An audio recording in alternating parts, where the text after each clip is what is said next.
Shalom, Yasha Allah, Shalom. All of our brothers and sisters live streaming. Welcome, greetings to our closing Sabbath service here at MOTC, Messengers of the Covenant. Tonight we're going to be discussing and going over some important details concerning the Jewish masquerade exposed. The Jewish masquerade exposed. But let's start off in the book of Habakkuk. I want to point this out. Habakkuk. Because everything that's going on at this moment in time over the entire earth with the things that are happening with our brothers Kyrie Irving and Kanye, Ye, and how much attention and how much viral it's getting attention all over the place. And what they're saying, of course, is true, because the Most High has put a spirit upon them. They have a platform. They have a platform where many people follow them. And of course, the forces and the principalities that be don't want that information out there. We're here to bring out the truth and to make it plain upon the tables, according to the word of the Heavenly Father, the God of Israel, the God of the true Jews, which are the so-called blacks, Hispanics, and Native Americans of Negroid or Indian descent. We are the true Jews. We are not Jewish whatsoever. So let's bring that out in Habakkuk chapter 2. And we're going to prove all things, as the Most High says, prove all things. We prove all things through the word of truth, which is the Holy Bible, which was given only to the true Jews, the servants, the saints of the Most High. Again, the so-called blacks, Hispanics, and Native Americans. Thus saith the Lord. So in the book Habakkuk chapter 2, let's read verses 2 and verse 3. Habakkuk 2, verse 2. And the Most High answered me and said, write the vision and make it plain upon tables, that he may run that readeth it. And that's what we're doing right now. All over the earth, there's an awakening taking place. An awakening to inform all those who are in darkness to come to the realization through the word of the Most High, Yahweh B'Hashem Yahushai, that his people are the chosen ones of the script. His people are the ones that have been called to carry out his words, his prophecy, his commandments that were entrusted. He gave those laws and commandments to us, his servants, to distribute and to teach and put forth his prophecies. So we're running with the word. We're running with the words. And it's been made plain up on the tables, meaning the script and the documents that's been written, called the Holy Bible. And we're going to teach it, we're going to preach it, and we're going to make it plain up on the table. Continue on. Verse 3, for the vision is yet for an appointed time, but at the end it shall speak. You hear what he said? At the end it shall speak. What's going to be spoken at the end? The truth. The truth of the Heavenly Father. The so-called blacks, the so-called Hispanics, the so-called Native Americans are the real Jews that are walking on the face of the earth. Not the so-called white man. Not the so-called Jewish man. That suffix on the end, ish, Jewish, simply means form, fashion, or contrived after the likeness thereof. After the likeness of who? The real Jews. The real Jews. That's why they can say, well, I'm Jewish. You never hear them say, I'm a Jew, or I'm the Jew. No, I'm Jewish. Meaning what? They're not really the real Jew. I mean, I can say, you're acting a grown man. I say you're acting childish, man. But does that make him a child? No. Or someone that has on the color, oh yeah, that's kind of bluish. But is it really blue? No, ish. It has a form, it has a fashion of the likeness of the truth of what it should really be, but it really isn't.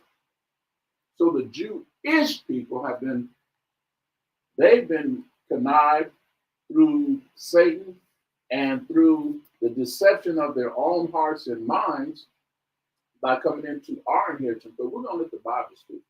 Start verse 3 again from the top. Verse 3, for the vision is yet for an appointed time, but at the end it shall speak and not lie. Though it tarry, wait for it, because it will surely come. It will not tarry. See, it hasn't tarried. We're here now. And as he has commanded us, he said, wait for it. Many of us have been awakened for the last 10, 20, 30, some more than that. And that's the patience that the Most High has placed within us. As he said, this is the faith and the patience of his saints. So he said at the end it will speak. And it is speaking loudly and it's speaking clearly all over the earth right now. So-called Negroes, so-called Hispanics, so-called Native Americans, they're getting the word. They're finding out who they truly are, that they are the children of the Most High God, that they are the chosen people of the Creator of all, and that we have a kingdom waiting on us, a kingdom that will never end, a kingdom that will be forever. So we're getting a lot of disturbance, a lot of activity, a lot of, are they the real Jews? I thought we were the real Jews. All these things up in the air right now. And the dust is beginning to settle, where everyone can clearly see through the words of the Most High and his truth that yes, they are the real Jews.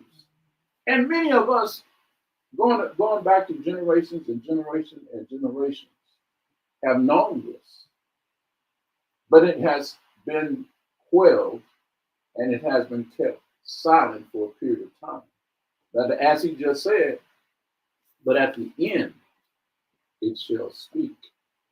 And that's what's going on right now. So, the ultimate irony of the Jewish masquerade as the Lord's chosen people lies hidden in the little known fact that today, as in centuries past, many who claim the designation Israel are in truth the descendants supposedly of Esau, which is the arch enemies of the Most High's children, the Israelites. Go ahead, Al. This is from etymology online, and it's the definition of Israeli. Now, it says Israeli is a noun, quote, a citizen of the state of Israel. 1948 from Israel, Hebrew national designation. Also used in English as an adjective, it distinguishes the citizens of the modern state from the ancient people who had been known in English since the 14th century as Israelites. So, by their own etymology definition, the Israeli, which is what they identify with, distinguishes them from only being citizens of the modern state from the ancient people.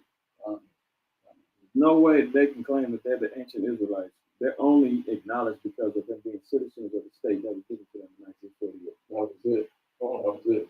And we're going to be touching up on more of that as we go along, because they've been perpetrating this lie. It really goes all the way back to the Balkan Wars and World War I. That's when they all got stirred up about wanting a homeland that they can call their own. So the Balkan Wars of 1912 and the World War I of 1917, it got stirred up. We're going to go over some of those things tonight, where those things became diabolical and they became insidious to hide the truth from the whole world, really, from the entire world. So we're going to break all of that down. But let's get into also his true beginnings. We're going to talk about not only the so-called white man, because the so-called Jewish man is a so-called white man, but he has an original name. He has an original name too. So let's get his father and progenitor of the Jewish people. Let's get the book of Genesis. Genesis chapter 25. Now, in Genesis chapter 25, as history dictates, as our Holy Scriptures tell us, Abraham was called out of the land of Ur of Chaldees, that the Most High wanted to take him to a land that would flow with milk and honey. And he called Abraham because Abraham had faith. He told Abraham, get up from off around your kindreds. I'm going to lead you on a journey to take you to a land that flows with milk and honey, and your progeny that follows you, this land will be theirs forever. So it started with Abraham. Of course, Abraham had Isaac, and then the narrative continues on when Isaac and Rebekah came together, and that's what we're going to read right now, not only about the patriarchs, but the sister Rebekah, who played a very important role in the coming forth of these two nations, the last two nations that were going to be created upon the face of the earth by the Heavenly Father, because he created 18 nations and he separated one nation and one nation only for his special people. So let's start the narrative, as I said, right there in Genesis chapter 25, so we can see when the so-called white man, we're going to find out what color he truly is in a minute. He made his appearance upon the face of the earth. So these are going to be basic for a lot of us who already know. But as I said, Israel is waking up in a very infantile state of mind right now. You know, just like a babe, you know, they're looking and they're seeing, they're hearing, they want to speak, they want to know more. Well, your elders and your heads and your leaders and your teachers are going to show you. So if you haven't heard, then you open up your ears and hearken unto the Heavenly Father right now and listen to his engrafted word. So Genesis 25, let's start with verse 21. Let's read down to verse 27. Genesis 25, verse 21. And Isaac entreated the Lord for his wife because she was barren. So Isaac went to the Lord because his wife, earlier when you read up, couldn't conceive. She couldn't conceive. So Isaac went to the Lord to pray, and his prayers was answered. Go ahead. Because she was barren, and the Lord was entreated of him, and Rebekah, his wife, conceived. Now she's pregnant. Rebekah is pregnant. But read on. And the children struggled together within her. Now that's interesting. He said, children, meaning there was more than one, struggled together within her. Read on. And she said, if it be so, why am I thus? So she was curious about this commotion that was going on inside of her womb.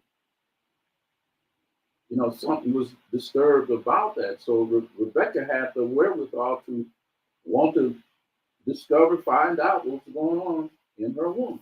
We're going to find out. Go ahead. And she went to inquire of the Most High. She went to a gynecologist. She went to inquire of the Lord. She went to the OYBE. To the Lord. What do they call it? OBGY. OBGY. No, she didn't go to none of them. She went where? To the Lord. She went to the Lord. Go ahead. And the Lord said unto her, 2 nations are in thy womb. Interesting. You didn't say 2 children. Read it one more time. And the Lord said unto her, 2 nations are in thy womb. 2 nations are in thy womb. again, these were the last two nations that were coming forth from the Most High's creation. We're going to find out who they are. Go ahead. And two manner of people shall be separated from thy bowels. Interesting. So the Lord gave us this word through Yahushua, and Moses took it and he recorded it. So everything that's written and etched as in stone cannot be denied, unless there's a lot of deniers out there. If you don't want the word of the Most High, then you can step off. We rolling with the Most High, Yahweh Ba'ashem Yahweh.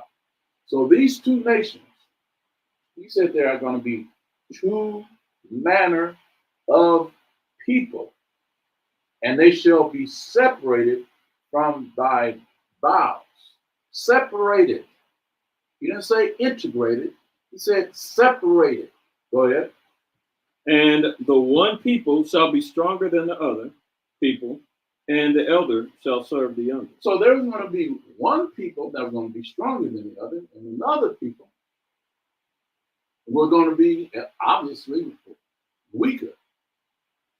And the one people, which was, as it's going to say, as it's going to read, the elder baby that comes out is going to serve the younger baby. Okay? This is where all things begin when you fast forward from the beginning of Genesis unto this day, 2022. Everything hinges right here, what we're reading about. Everything that's going on the earth hinges on what we are reading about right here, right now. Go ahead. And when her days to be delivered were fulfilled, behold, there were twins in her womb. There were twins in her womb. Go ahead.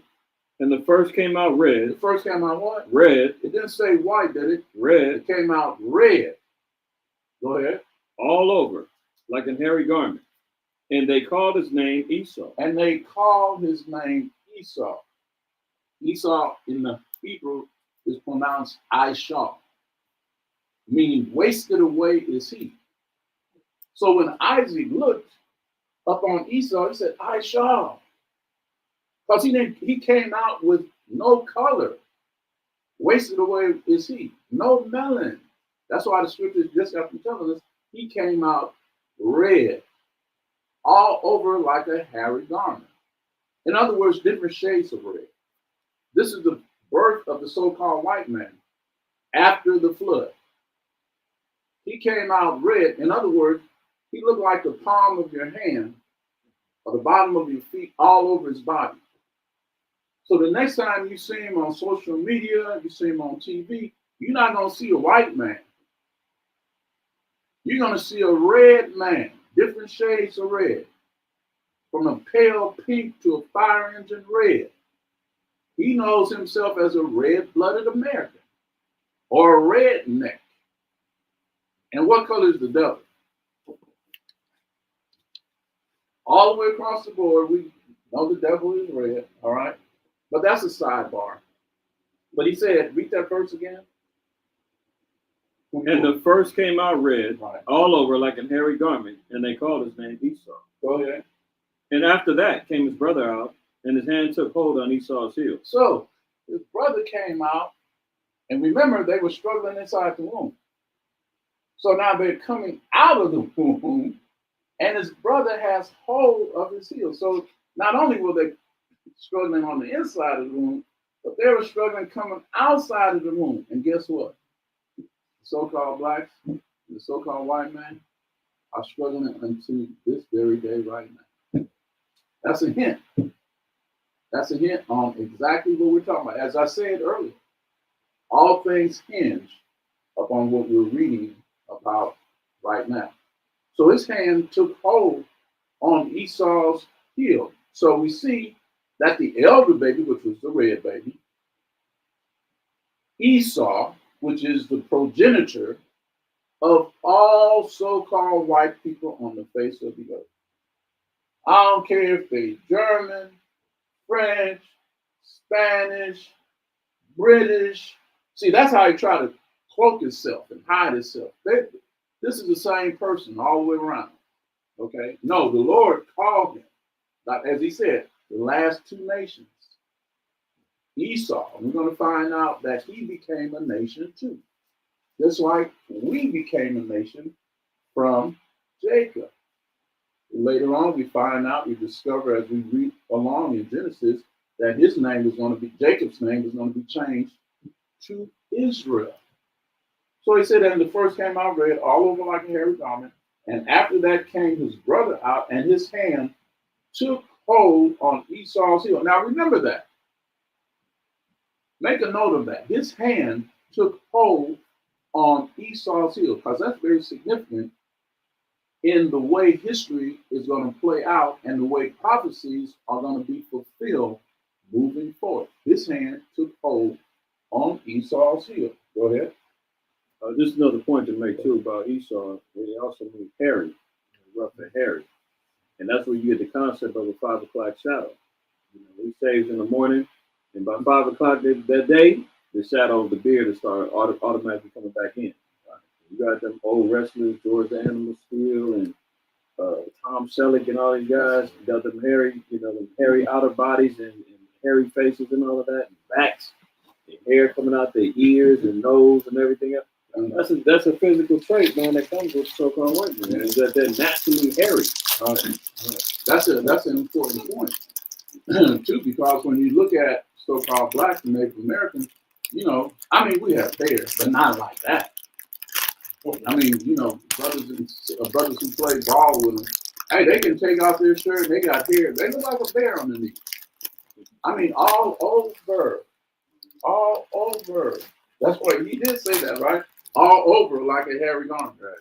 All over like a hairy garment. But nonetheless, these are identifying qualities that the Most High is making plain up on the table about who these people are. So you got Esau and you got Jacob. Yeah, that's our brother. But he's our brother on the left-hand side, the unrighteous side. And as it all unfolds, Jacob himself fathered the 12 sons of Israel, who the Lord chose as his special people. Also a beautiful story. It's a beautiful story. As we always say, this is such a great time for the awakening of the children of Israel. But we got so much to look forward to. Don't get bogged down here in America. Most items come out from my people and be not partaker of her sins. So all of these things, they coalesce together. Once you gain a fundamental understanding of what the Bible is trying to tell us. He's been trying to tell us from eons and eons ever since we got off the boat, and even before that, because we got a history that goes right back before we came into Africa. Okay, we're reading about our history right here. These are our forefathers and our foremothers that laid down this foundation, again, through Yahweh Ba'ashem Yahushua and his writings through prophecies as what has happened, what is happening, and what is going to be happening. So the Lord, he chose his leaders, he chose his teachers, he chose his prophets, he chose all of those to carry this word on from time immemorial all the way to the last prophecy to be fulfilled. And all praise to the Most High that he has touched us to bring, as he has touched many of our other brothers all across the country and all across the world, to continue pushing his word. That was 27. Yeah, I have one more precept for you. Go ahead. Jeremiah 49:10. It says, I'll read it. Book of Jeremiah, chapter 49, and verse 10. Verse 10, but I have made Esau bare. So he's going to be exposed. It's not going to be no mystery anymore about who Esau is, the prophecies and the judgments that the Most High pronounced upon these people. There's one reason why the Most High even went through a whole description regarding the birth of this particular baby. We don't see that happening any other time with birthing of children in the scriptures, where a description has to be made to identify that this baby was different from all the other babies that came out during that time. Genetically, all of that, this baby came out looking weird in comparison to the regular, just like we read earlier. And then after that, his brother came out. They took no time to describe what Jacob looked like because Jacob was normal. Esau came out with genetic traits that had him looking a lot different than his paternal twin brother or his mother and his father, right? But it said he's going to make Esau bare. Go ahead. I have uncovered his secret places. So all of the cover-ups, all of the lies, all of the conspiracies, everything that the so-called white man has done into covering up his tracks, distorting history, putting out disinformation, all of those things. The Lord said those secret places are going to be uncovered. All of his secret plots, his elitist attitude and mind frames and plans to destroy, our people, all of that is going to be uncovered. Go ahead. And he shall not be able to hide himself. So he's going to be completely revealed and exposed. And you can't say, like you said earlier, oh no, I'm German, I'm French, I'm Armenian, I'm Russian, I'm not white. Because some people say, well, the Armenians is hairier than, John from Texas. They're the same people. Same people. Armenians is just a little bit more rooted in their natural habitat over there in the mountains. So they got it. That naturally that hair come out so they can stay warm over there. Yeah. So he said he's not gonna be able to hide himself. Go ahead. His seed is spoiled. So we know about genetically, even with his seed. The reports is all out about how the white race is dying off faster than they're actually procreating. That's why he's trying to mingle his seed with our women. Every other commercial you see is some mixed couple going on, and them trying to promote all of this, interracial relationships and stuff like that. Because Esau knows his seed is spoiled now. He can't even produce like that no more. Let alone we just seen the spermageddon going on, where half of the sperm count since the 70s is diminished in men. He's really jacked up. Israel's still popping out them seeds. So he wants to get a hold of that Israelite woman's womb. Because his seed is spoiled. Go ahead. And his brethren and his neighbors, and he is not. Right. So as we're going to see, reading out all of his brethren, he's got different lineages of his people that came out of Genesis 36, and his neighbors, and he's not. He's going to be destroyed. He's going to be wiped out. He's going to be irrelevant to the course of history, as we continue on. Come on. Just like the brother said, he came out genetically completely different. I mean, blue eyes, green eyes.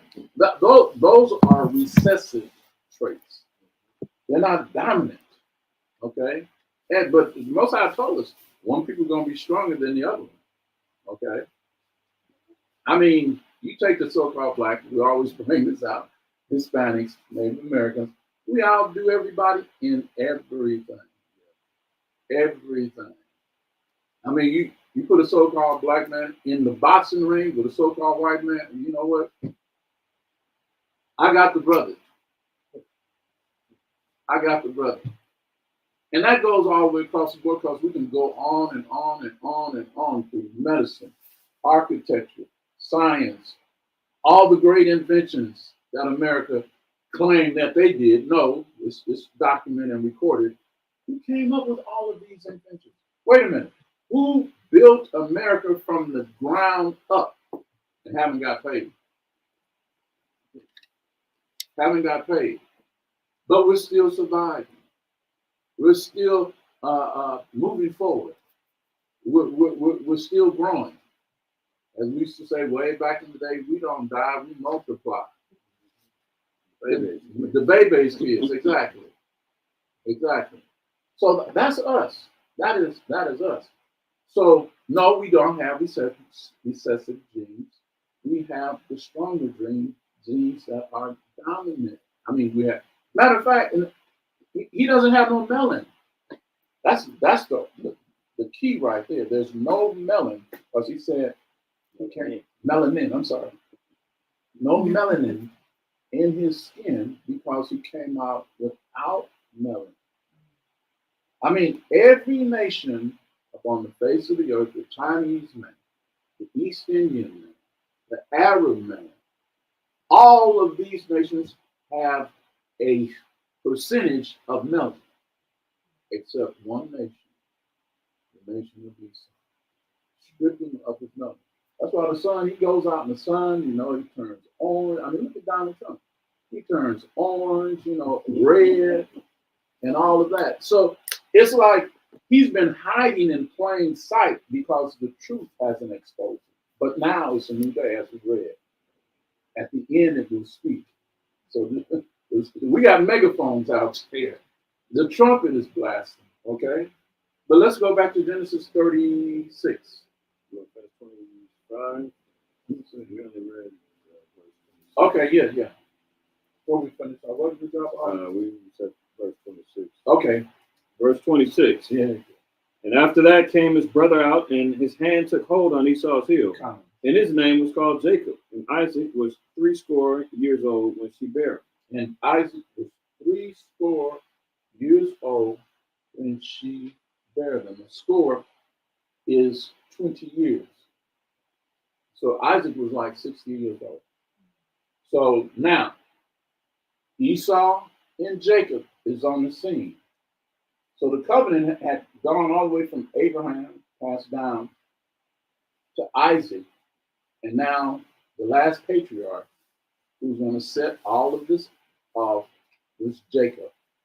That was 26. Let's get some background on Esau. Get Genesis chapter 36, and let's read verses 1. Then we're going to drop down to verses 8 through 12. Genesis 36. Because we have to identify exactly who he is. And we're going to get into also, for those who are just coming in on that elementary level, of exactly who we are.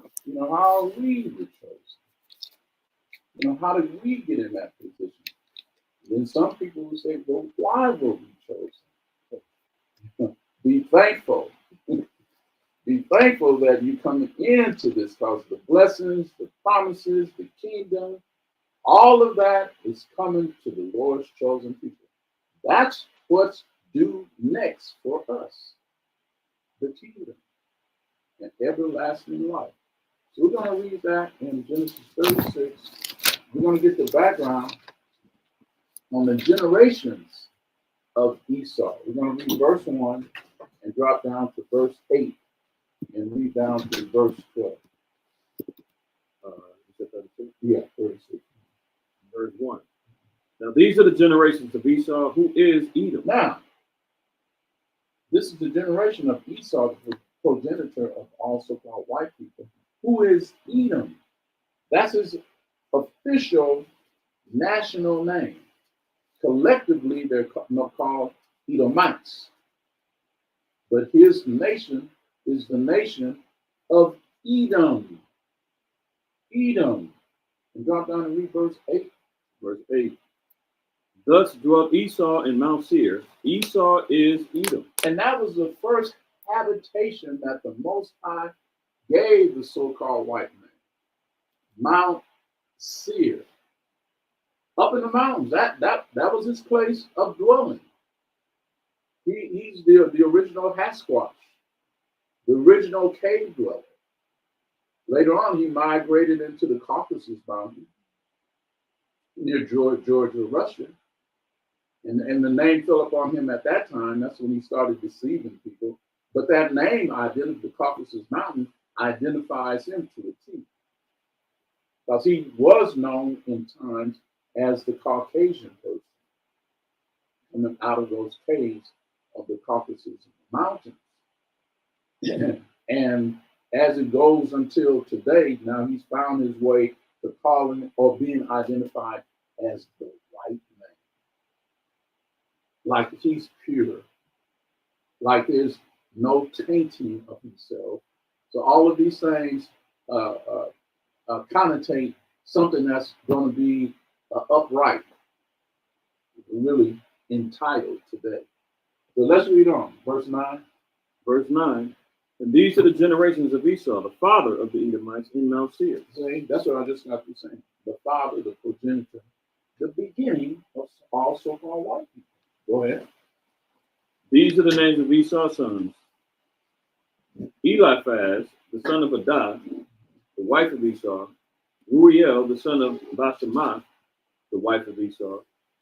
And the sons of Eliphaz were Teman, Omar, Zepho, and Gatam, and Kenaz. And Timnah was concubine to Eliphaz, Esau's son, and she bare to Eliphaz Amalek. And she bare to Eliphaz Amalek. Again, that's the original name now of your so-called Jewish people. So Amalek falls in the line to be Esau's grandson. The so-called Jewish people, this is the line that he comes out of. He comes out of the lineage of Esau. Collectively, again, all of them together are called the Edomites. That's the original name. That's the original name. So let's don't get it twisted, as we alluded to earlier. You can call itself all these other names: Russian, German, French, British, and all those other names. No, all of them together right now, everyone that you see walking on the face of the earth are known and called by Scripture Edomites. Edomites. So let's continue on. Now, what's interesting is he carries, like all people up on the face of the earth, certain characteristics that follow us. And you can read this out of, this is the book called Who is Esau and Edom by Charles A. Weissman. And he's a Jewish person himself, but he goes into it to identify his own race and his own culture, and he exposes exactly who the real Jew and the Jewish person are today. So in this book, we're going to read about certain characteristics, beginning on page 29. Read these last paragraphs right here. This one, back. Yeah. Okay. Read those two. That's on like 1.2. Go ahead. Just real brief, because I know the question always comes up. Well, Esau married Canaanite women, they black women. Why they not mixed? How they come out like this? There's no way the white man is Esau, whatever, right? Just briefly understanding about genetic mutations and Esau being what's known as a clean leper, or he's got the genes of an albino, right? So I'm gonna read this real quick in regards to albinism. It's from the Mayo Clinic website, right? Let's talk about the X chromosome that's coming from the mother. The most common form is type 1, inherited by a gene mutation on the X chromosome. X-linked ocular albinism can be passed on by a mother who carries one mutated X gene to her son. X is linked to recessive inheritance.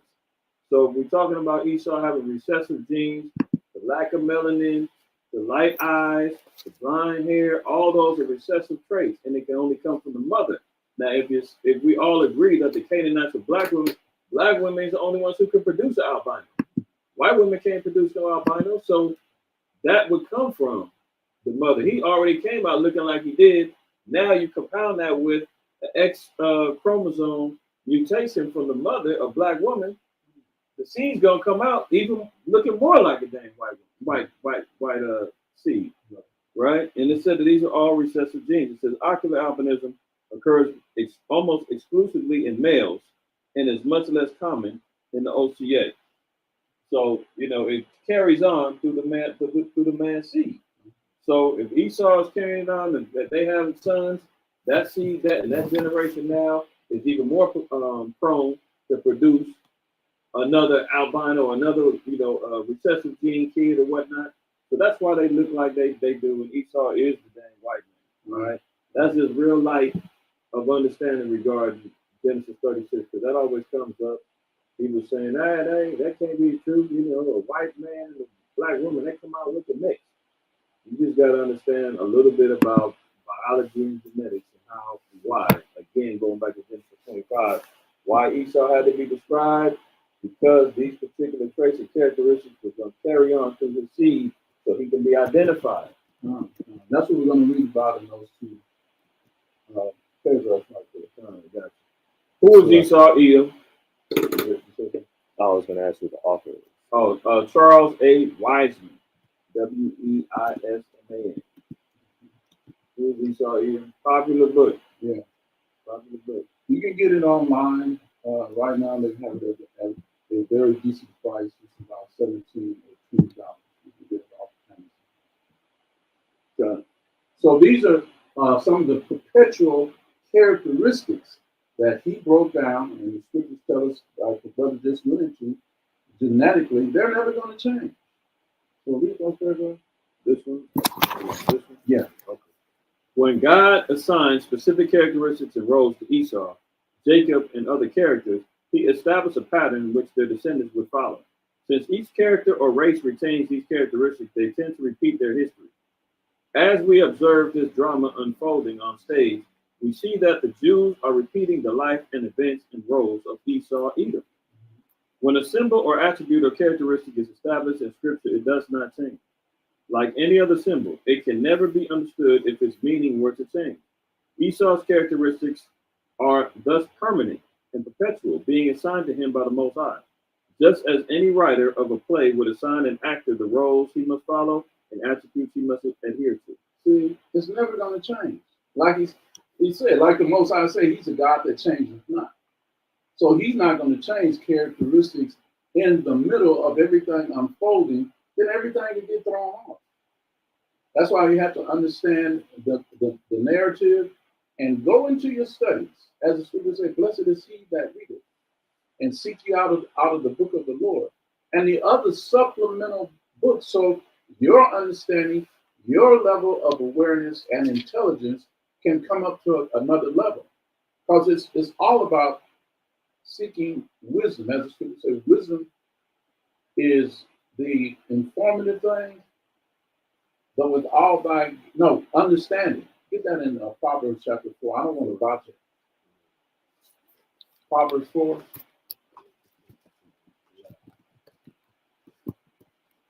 Four and 7.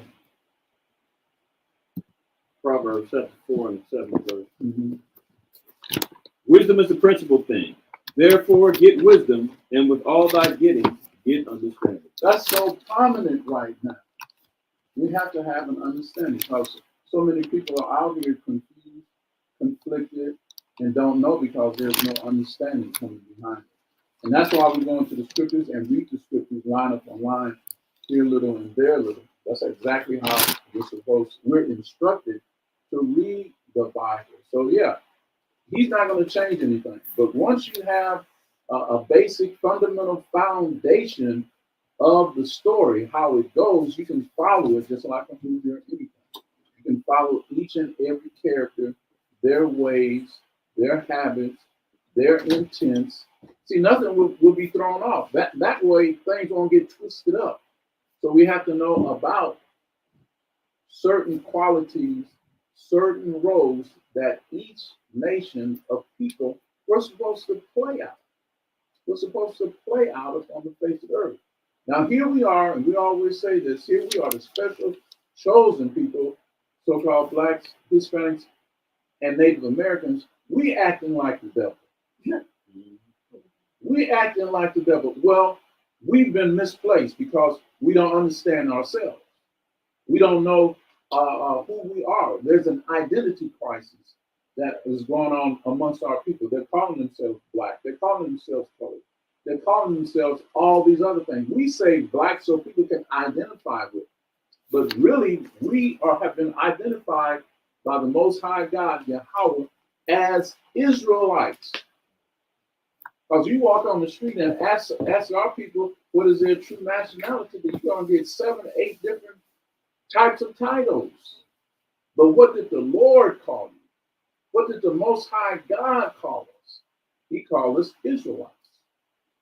Now that gives us a strong mark as far as getting out the blocks. If I'm an Israelite, and the Bible speaks about the Israelites, let me go into it and find out more about my people.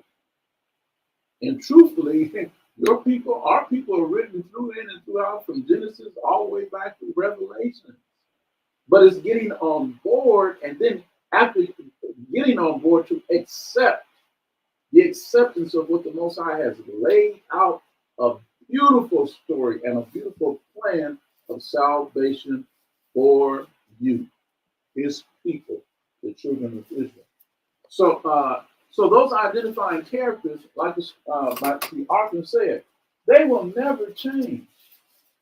They will never change. Go ahead, Rob. Precept in Ecclesiastes 7, verse 13. Mm-hmm. Consider the work of the Most High, for who can make that straight which he has made perfect? Perfect. See, the Most High said, when he finished that last day, he said, I'm resting. Everything is done. He said everything was done. So everything is in place. The Israelites are in place. We see us waking up. The white man, he's in place. The homosexuals, they're in place. Ain't nothing out of order. Nothing out of order. Not in the Most High's kingdom. He has everything laid out perfectly. It's the perception that people have because they have no knowledge of the truth and the word of the Most High God.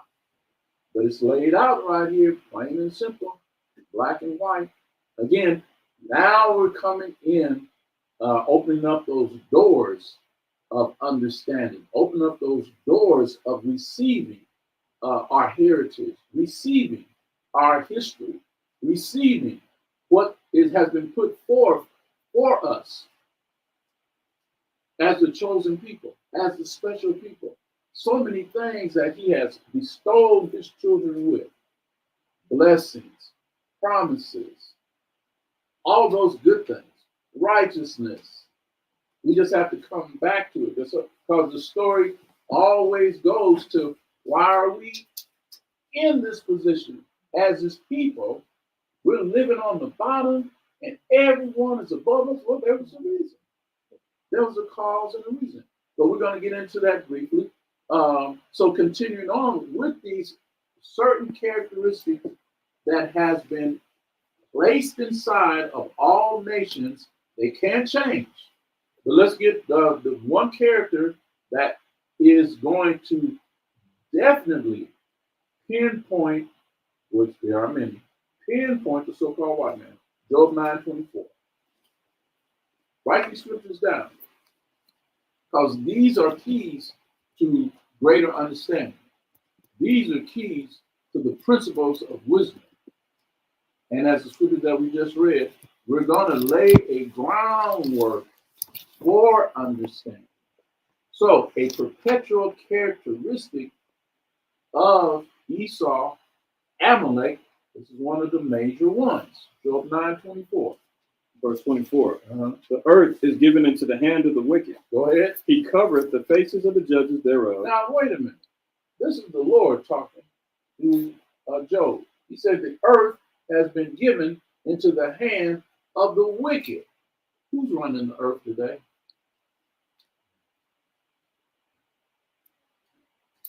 Hey, and it says he covered the faces of the judges thereof. Well, the judges of the earth are the men of Israel. You know, we'll get into that even more if we have time. But he says, the earth has been given into the hand of the wicked. Because now, it tells you, matter of fact, get that precept. We're coming back to Job. Matthew 4:4. Get Matthew chapter 4. So this is when Christ was tempted. Christ was tempted. A dark-skinned man with woolly hair. Let's see. Start with, I guess we can start at verse 1. Matthew 4:1. Mm-hmm. Then was Yahweh led up of the Spirit into the wilderness to be tempted of the devil. This is being tempted by the devil. Now, understand this. The word devil just seems a person that deceives with evil intentions. That's all the word devil means. A person that deceives with evil intentions. So go ahead. And when he had fasted 40 days and 40 nights, he was afterward and hungered. And when the tempter came to him, he said, If thou be the Son of the Most High, command that these stones be made bread. But he answered and said, It is written, Man shall not live by bread alone, but by every word that proceedeth out of the mouth of the Most High. Then the devil taketh him up into the holy city, and setteth him on the pinnacle of the temple, and saith unto him, If thou be the Son of the Most High, cast thyself down. For it is written, He shall give his angels charge concerning thee, and in their hands they shall bear thee up, lest at any time thou dash thy foot against a stone. Yahweh said unto him, It is written again, Thou shalt not tempt the Lord thy power. Now you see how Christ, Yahweh, is rebuking and telling Satan where to get off. Where to get off. Now these are lessons that should be applied in our lives too. Because this is the spirit that is prevailing over the entire world. Because the scripture just got to be telling us in Job, the earth has been given into the hand of the wicked. And that spirit of Satan, that spirit of devil, dwells exclusively inside the so-called white man. See, the devil is nobody that walks underneath the face of the earth. The devil is a person that walks on top of the earth.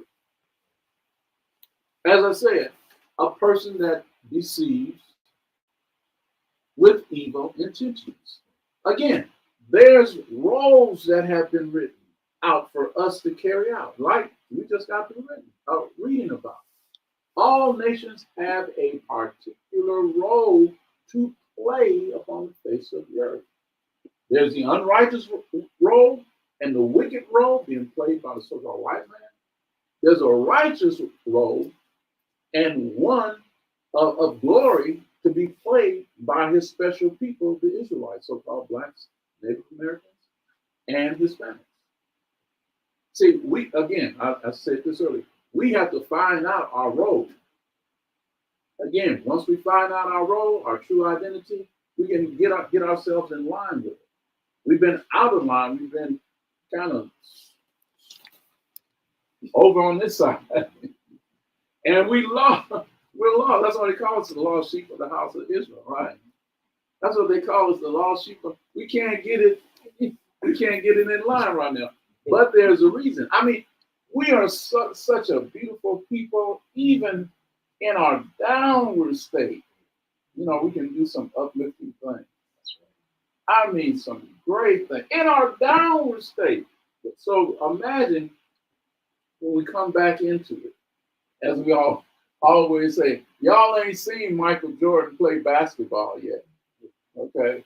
Y'all ain't seen Usain Bolt run. Not yet. Not yet. Wait till they wake up and find out who they are. Our people are going to be doing some miraculous, amazing things, whether it be sports or entertainment and everything else in the sciences, you know, in the building of temples and all of these things. Like those buildings that are built over there in Russia, you see the ones that look like ice cream cones. Guess who built those?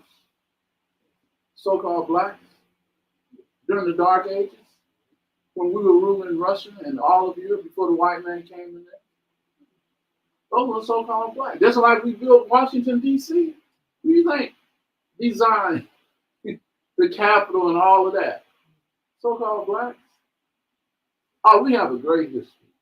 I mean, monumental things that are not, they've been there, but like I said, they were hiding in plain sight because we had no knowledge. Scriptures tell us, my people are what? Destroyed for lack of knowledge. Now we're opening it back up. Many of our people, boy, they coming back to this Bible. I mean, they rushing back now. All they need is just a little clue to get them started. Because really, in this world, there's no hope. There's no hope in this world. That's why Christ had to come, and he was sent by his Father to die for us, shed his blood, so we can come back to repentance. because we fell off our throne. We fell off the throne of glory through disobedience, disobeying his laws and commandments. But continuing on with the characteristic, back to Job 9:24, he says, oh, I'm sorry, I'm getting ahead of myself. Matthew 4:4, pick it up at verse 7. Verse 7. Mm-hmm. Yahweh said unto him, it is written again, thou shalt not tempt the Lord thy power. Again the devil taketh him up into an exceeding high mountain, and showeth him all the kingdoms of the world, and the glory of them. Go ahead. And saith unto him, all these things will I give thee. Stop right there. The devil said, all these things I will give thee. Well, we read in Job 9:24, the earth has been given into the hand of the wicked. And as I said earlier, who's running the earth? The so-called white man. So all these things, he was trying to tempt the Lord of glory, Yahweh Shai. And as we saw, Yahweh Shai rebuked him because he already knew about Job 9:24. He already checked him out. So he said, and the devil and saith unto him, all these things will I give thee, if thou wilt fall down and worship me. See, he got the power up on the face of the earth right now. He owns the banking system. He owns all the monetary institutions. Hollywood, we know, big time defense, money and everything. Anytime any country on the face of the earth runs into disaster or runs into something that has happened to their country, where do they all go running to? America. They got the money. They can build us out. Look what's happening over there in Russia and Ukraine. America has sent Ukraine billions. Ever since February that they entered into that war up until now, they have been sending Ukraine billions. Any country. Well, we got to go to America. Let something happen to Taiwan over there. America's going to build them, or anywhere. So the earth has been given into the hands of the wicked. So yeah, it's a so-called white man that's running the earth. Okay? Go back to Job. Job 9:24. We're going to finish that up. Job 9, verse 24. The earth is given into the hand of the wicked. He covered the faces of the judges thereof. So he covered our faces. He covered the Lord of glory. He painted up Jesus Christ as a white man, covered his face up. When the scripture tells you distinctly that he's a so-called black man. Hair like wool, feet like grass, as if it burned in the furnace. No, he covered that up by putting Caesar Borgia all over the earth. And got all people over the earth. See, that you talking about a devil? He's the only one that had the audacity to do that. Where's the Chinese Christ? Where's the Arab Christ? Where's the Arab African Christ? Where's the East Indian Christ? They all come up with their own guys. White man said, I'm going to be. I mean the arrogancy. He's a man that enters into other people's fields and take them by force, as the scripture tells us. Because as we read, the Most High gave him Mount Seir.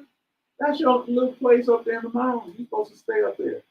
But he's so have that covetousness that he wants what everybody else wants. He can't have that. Why should he have that? I want that. And he did a very rude and evil thing when he went into all of these different countries, killing all of the indigenous people and having them bow down to the Caesar Borgia. And if they didn't bow down, they would be put to death and all of that. So he covered the faces of the judges thereof. Perfect example, Christ. Again, the Lord of glory. That guy who he has painted up, Caesar Borgia, he was a pedophile.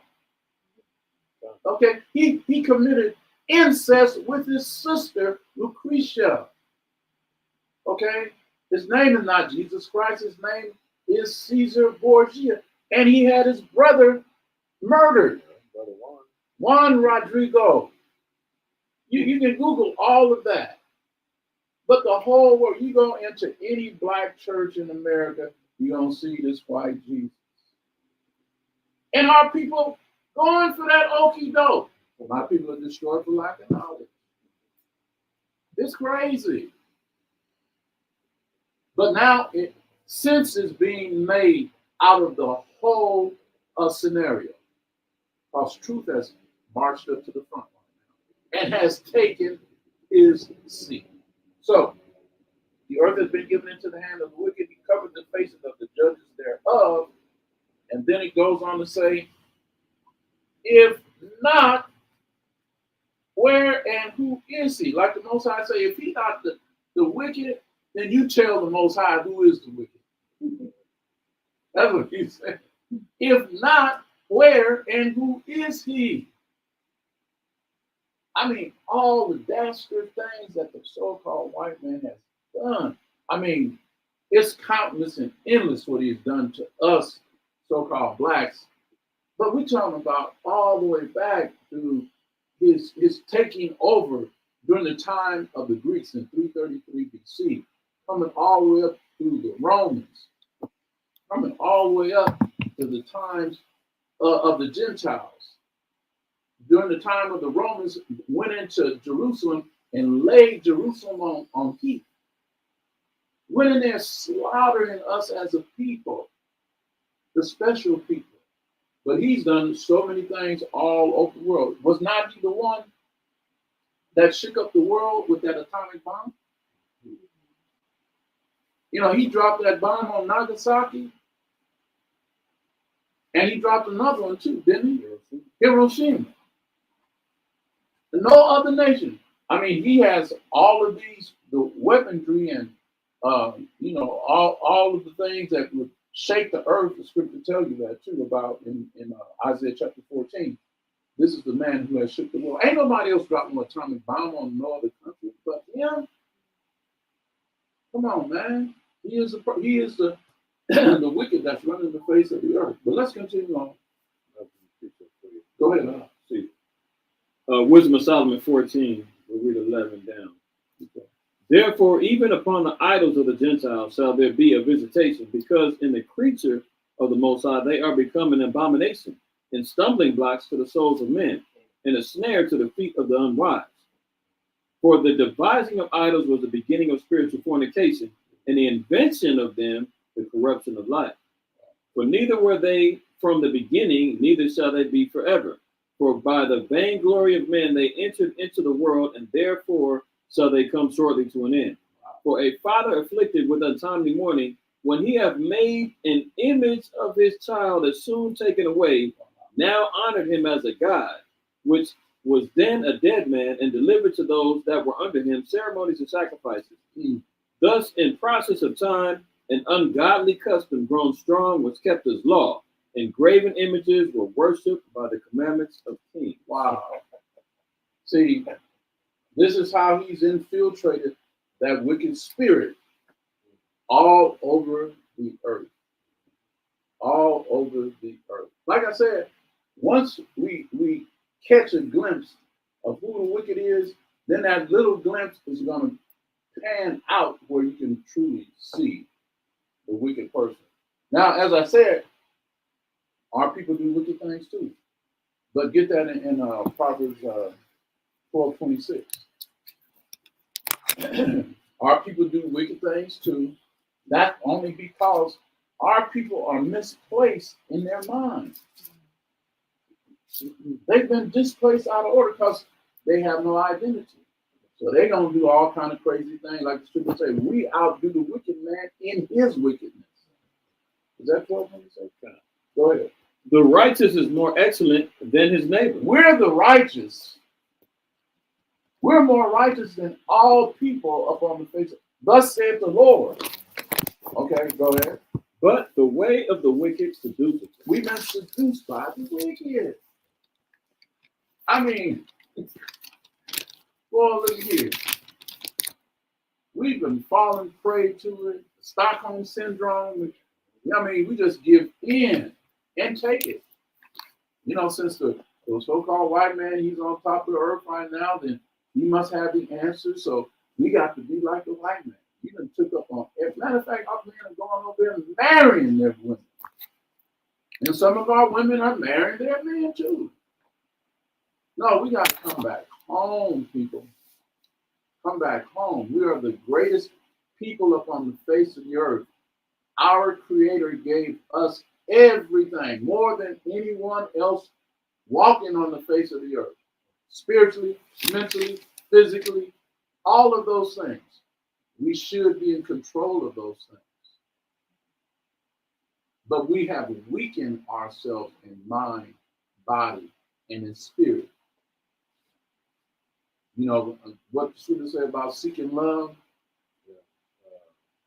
I mean, come on now. It's in Jeremiah, I know. Yeah. But we got to come back to our true self. Trim us our ways. Trim us our ways. Exactly. Why trim us our ways? To seek love.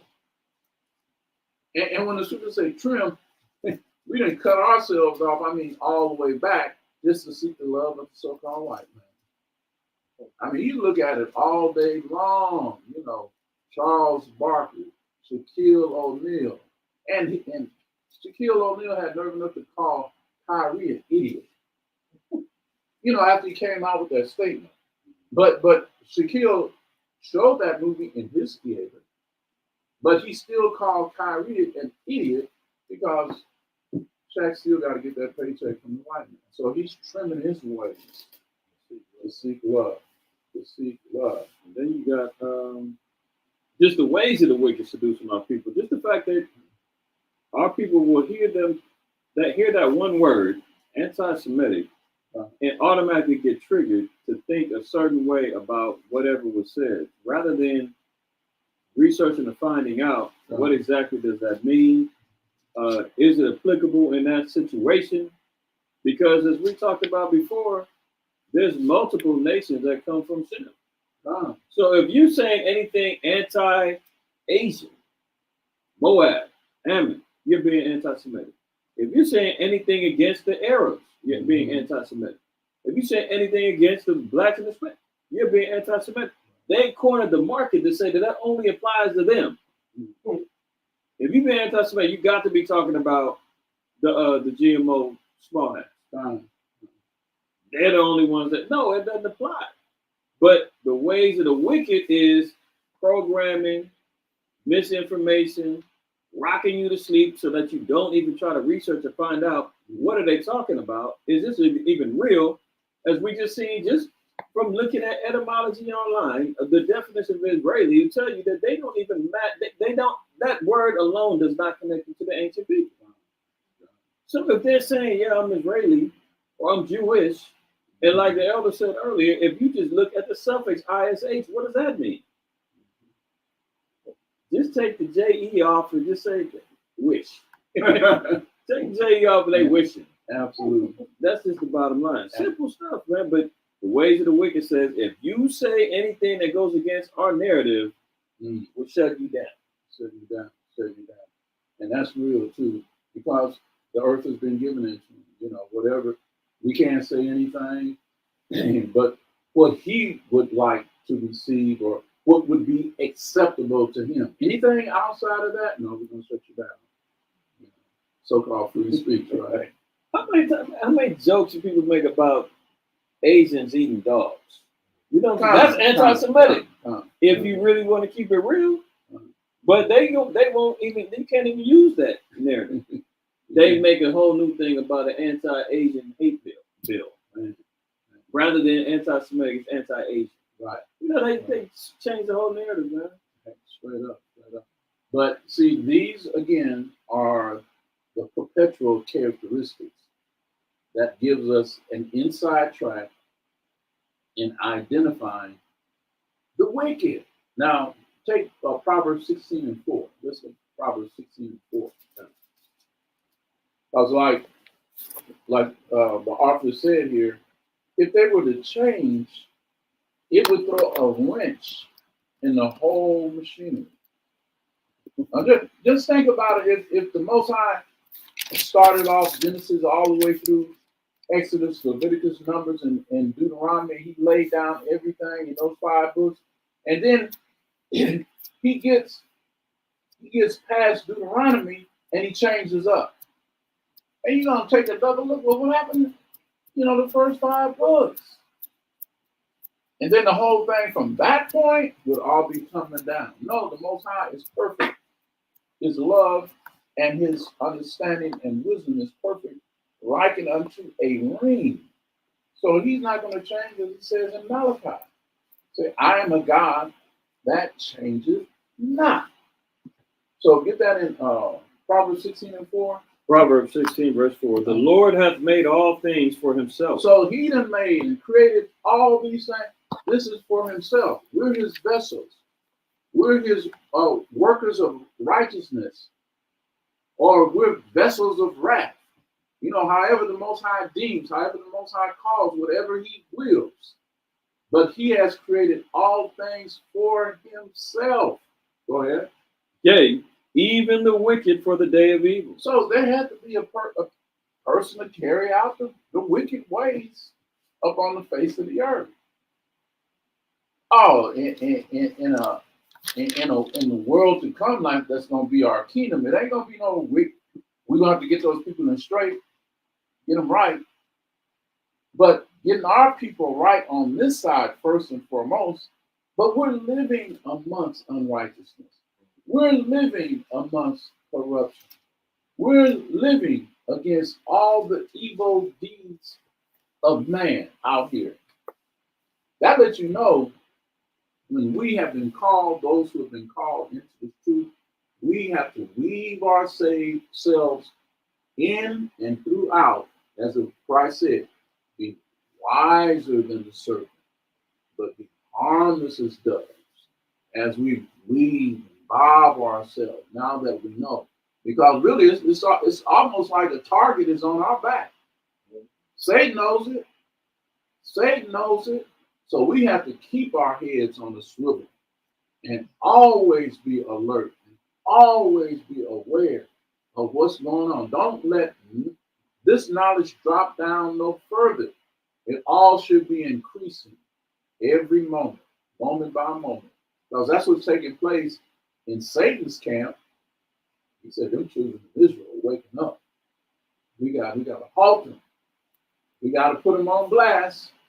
We got to do something because our time has an expiration date on it.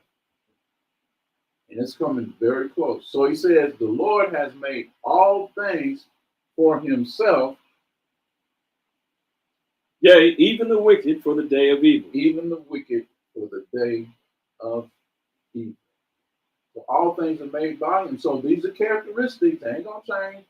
It's like Maya Angelou said, right? When a person shows you who they are, believe them.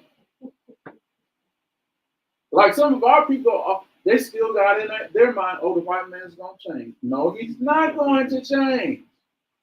Oh, that's just a few of them out there. You hear a lot of Christians say that. That's just a few white men or people like that. Wrong. They're not going to change, okay? He has been set up, created, is indelibly in his DNA to play the role of the wicked. Okay? That's why we always say he's the devil that the Bible speaks about. A person that deceives with evil intentions. Because when you sing, as scriptures say, when he speaketh fair, believe him not. Because there are 7 abominations in his heart. The Most High say, even when he speaks fair, don't even believe that. So the Most High is trying to give us all kind of clues about this man. And stop trying to protect him and make him out to be what he's not. He's not a loving person. He's not a giving person. He is the wicked, the devil that the Bible speaks about. In other words, get out of his lane and get back into your lane. That's why you're so confused over there. Our people want to love everybody. Our people want to give everybody the benefit of the doubt, except their own brothers and sisters. We'll come down hard on our own brothers and sisters, harder than the white man, harder than the Japanese man, harder than the Korean man.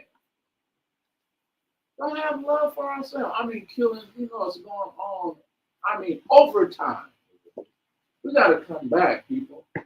But again, the Lord already knew it. It's only going to be a third of us that come back to righteousness and uphold the laws of that He's given us and continue our journey in faith. Go back to Job 24, and let's find out a few other qualities. I want to bring these out so there will be no more mistaken identities about the wicked person. Job chapter 24, verses 13 through 17. Job 24, verse 13. Right. They are those that rebel. They are of those that rebelled against the light. Now, we're the children of the light, the children that carry the torch of salvation. They're rebelling against us. Go ahead. They know not the ways thereof, nor abide in the paths thereof. They don't even consider righteousness. They don't know about abiding in the goodness of this light of truth. Go ahead. The murderer rising with the light killeth the poor and needy. So the murderer rising with the light, now he has a light, but it's on the left-hand side.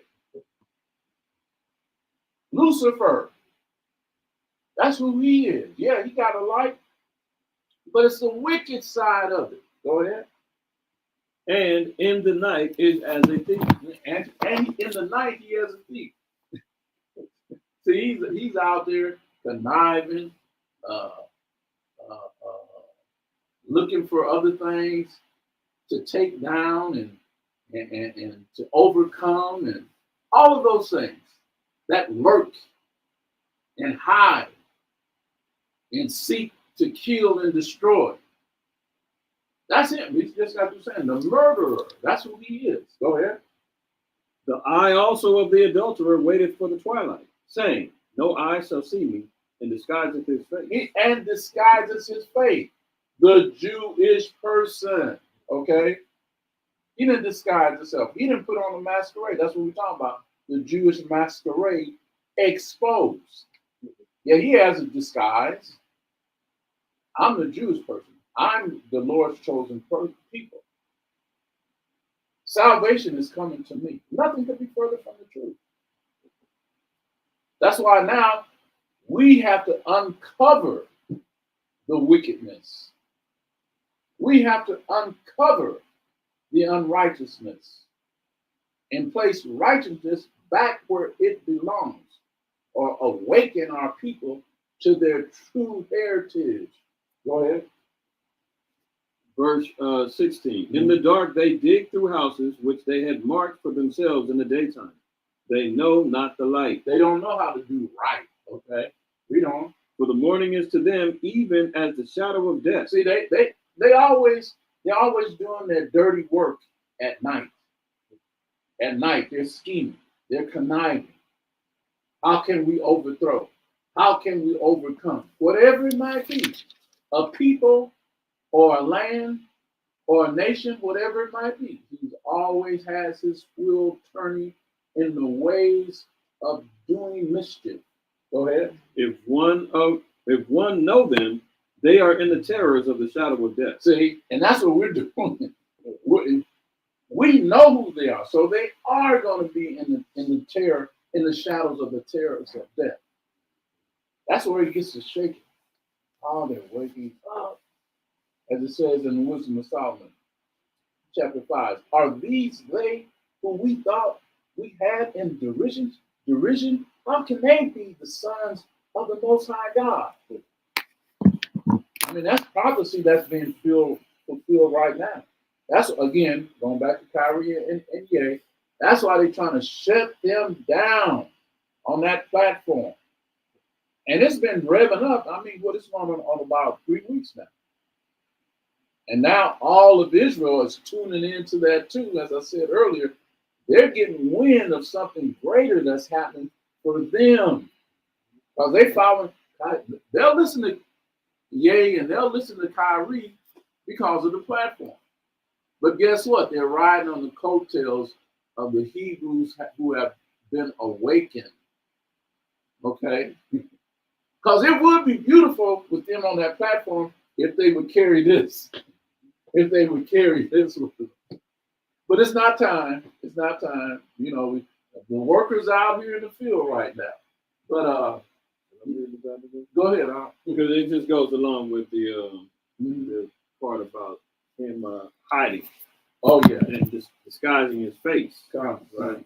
It's the 13th tribe. Arthur Kessler. I read some of this in the Library Chronicles. But I'm gonna read it again. This is from a so-called white man, a so-called Jew. Yeah. That came out and exposed his own people and said, "Hey, this is a cool hoax. We not the people."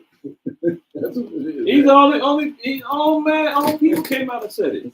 This ain't some black Israelite conspiracy that we making up. Right. We read from your sources, their sources, and they go, "Oh, that's been debunked. No, that's not real." Right. And they say anything to try to get out of it. I'm gonna read page 16, these two paragraphs in page 7. How important in quantitative terms is the presence of the Caucasian sons of Japheth in the 10th of Shem? So he's off on that. He thinks that the Caucasians come from Japheth. Where he gets that mixed up is Amalek comes out of Japheth. Yeah. Right? Yeah. But what we're talking about is the inhabitant of the so-called white man resting in those lands of Amalek, which is in Japheth. Speaking about Germany and Eastern Europe, Germany, Poland, all of them, that's where these dukes of Amalek went and inhabited later in history under the Khazarian Empire. Right? So it says, one of the most radical propounders of the hypothesis concerning the Khazar origins of Jewry is the professor of medieval Jewish history at Tel Aviv University. So Tel Aviv, we know that's in Israel, is their prominent university there, and the head professor there of medieval Jewish history, A.N. Polyak, had this to say. His book, Khazaria, in Hebrew, was published in 1944 in Tel Aviv and a second edition in 1951. In his introduction, he writes that the facts demand a new approach, both to the problem of the relations between the Khazar Jewry and other Jewish communities, and to the question of how far we can go in regarding this Khazar Jewry as the nucleus of the large Jewish settlement in Eastern Europe. Mm-hmm. So obviously you got the Ashkenazi, you got the Sephardim Jews. They carry over all the Eastern European Jews is considered Ashkenazi. The Sephardic Jews would be the ones out of Spain, Portugal. I think they may classify the Ethiopians. I'm not sure, but even with history, what we know about the Spanish and the Portuguese, a lot of literatures all declare them as being black and got expelled into Africa after the Inquisition of from the Catholic Church and from Ferdinand and Isabella, I believe. But reading on, so he's saying that there's a controversy regarding the Jewry as the nucleus or the main population of those Jews who come from Eastern Europe. The descendants of this settlement, those who stayed where they were, those who emigrated to the United States and to other countries, and those who went to Israel. So he's saying the descendants of the ones that came, that all declare their ancestry in Eastern Europe. Some of them stayed there in Eastern Europe, some immigrated to the U.S. and to other countries, and those that went to Israel. So they consider that part of their diaspora. Either they stayed there and they got caught up in the how much it cost. We ain't gonna say the name because they're gonna say, you can't deny that. Right. That really happened. Yeah, it did happen. We're not denying that, but we ain't gonna use a trigger word because we know that sensitivity. So the how much it cost, people that stayed there in Eastern Europe, they got victimized by the Germans there. You had some that already came to America. That's one thing too. They be acting like they just immigrated to America after the war and all of that. No, they was here. I got a book that talks about them having. They had Jews the Jewish people living down south owning slaves, and they did that saying that they wanted to assimilate and be so bad to be like America and wanted to shed their names off that they carried on just like the Southern whites. So they had slaves and all of that. I got the book. I'll bring it out another day. But anyway, then they said, and then the others occupied Israel as Israelis in 1948. So that's the populace of the Khazars and the Amalekites. So now it says, and they constitute now the large majority of world Jewry. This was written before the full extent of the Holocaust. I said it anyway. This was written before the full extent of the Holocaust was known, but that does not alter the fact that the large majority of surviving Jews in the world is of Eastern European and thus perhaps mainly of Khazar origin. If so, this would mean that their ancestors came not from the Jordan, but from the Volga, not from Canaan, but from the Caucasus. So he's off on that. He's missing the point regarding he doesn't link up Esau, Edom.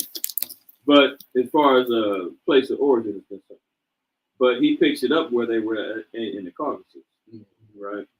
Once believed to be the cradle of the Aryan race, and that genetically they are more closely related to the Hun, the Uyghur, the Magyar tribes than to the seed of Abraham and Isaac and Jacob. The story of the Khazar Empire, as it slowly emerges from the past, begins to look like the most cruel hoax which history has ever perpetuated. Wow. A cruel hoax. I mean, a lot of them, they really think they're the people. They don't realize they part of the whole hoax too. Absolutely. I mean, this is so ingrained within themselves, and over the centuries, they just accepted it. They believe a lie too. They believe too. Like you said, supposedly that's what Hitler said. If you tell a lie long enough, people will start believing. They definitely will. So this is the guy that is masquerading this great diabolical hoax. Wake up, people. They are not the children of God. You, Hispanics, Native Americans, and so-called blacks are the children of God. How many times we got to repeat it? We have to repeat it until it's drilled inside of your DNA. Well, it's already in your DNA. Awaken your DNA up, okay? That's what we have to do. But these identifying qualities of characteristics, again, they'll never change. So continuing on, we're going to move on kind of hastily here. In the book of Psalms, get Psalms 36. We got to get our people too, so we can help out our people to let them know truthfully that they are the special called people of the Most High. Psalms 36, 1 through 4. Psalms 36, verse 1. The transgression of the wicked saith within my heart, that there is no fear of the Most High before his eyes. See, he doesn't fear the Most High. He's a daredevil. He is. He doesn't consider. But read on. A daredevil. That's what. That's him. Evil Knievel. Evil. Exactly. I mean, dang. Bungee jumping. Yeah. All of that. Negroes ain't gonna be doing that, man. And they throw every negative moniker on it. Jackass. You know what I'm saying? When they doing all them goofy stunts. Yeah, they do. Stuff, yeah. Dumber and Dumber. And dumber. Liar. My kids back. I mean, he says he's the devil in everything. He got a show called Lucifer. He's got the devil wears Prada, the devil in the blue dress, the devil's advocate. Right. Every time it's him. It's not a myth. It's not a myth. We say we're being racist. We're being exactly. But he can say he called himself that. He called himself that. And it's not a problem. Goes right over everybody. Make it make sense. Verse 3. Yeah, I'll read. I didn't get 2. All right, 2. Verse 2. For he flattered himself in his own eyes until his iniquity be found to be hateful. Go ahead. The words of his mouth are iniquity and deceit. He hath left off to be wise and to do good. So he's a stupid man. The Most High calls him a no people. Okay, that right. This right here. We're gonna read the next verse. Solidifies who the white man, who Amalek is. Go ahead. He deviseth mischief upon his bed. He setteth himself in a way that is not good. He abhorreth not evil. He loved evil. He loved doing all these crazy things. That's like we're talking about. You know, riding up in balloons, you know, jumping off cliffs and all kind of. Oh man, we as black folks, we don't even want to think about them things. You know, they can entertain us, and we see, dang, he's a fool going up there.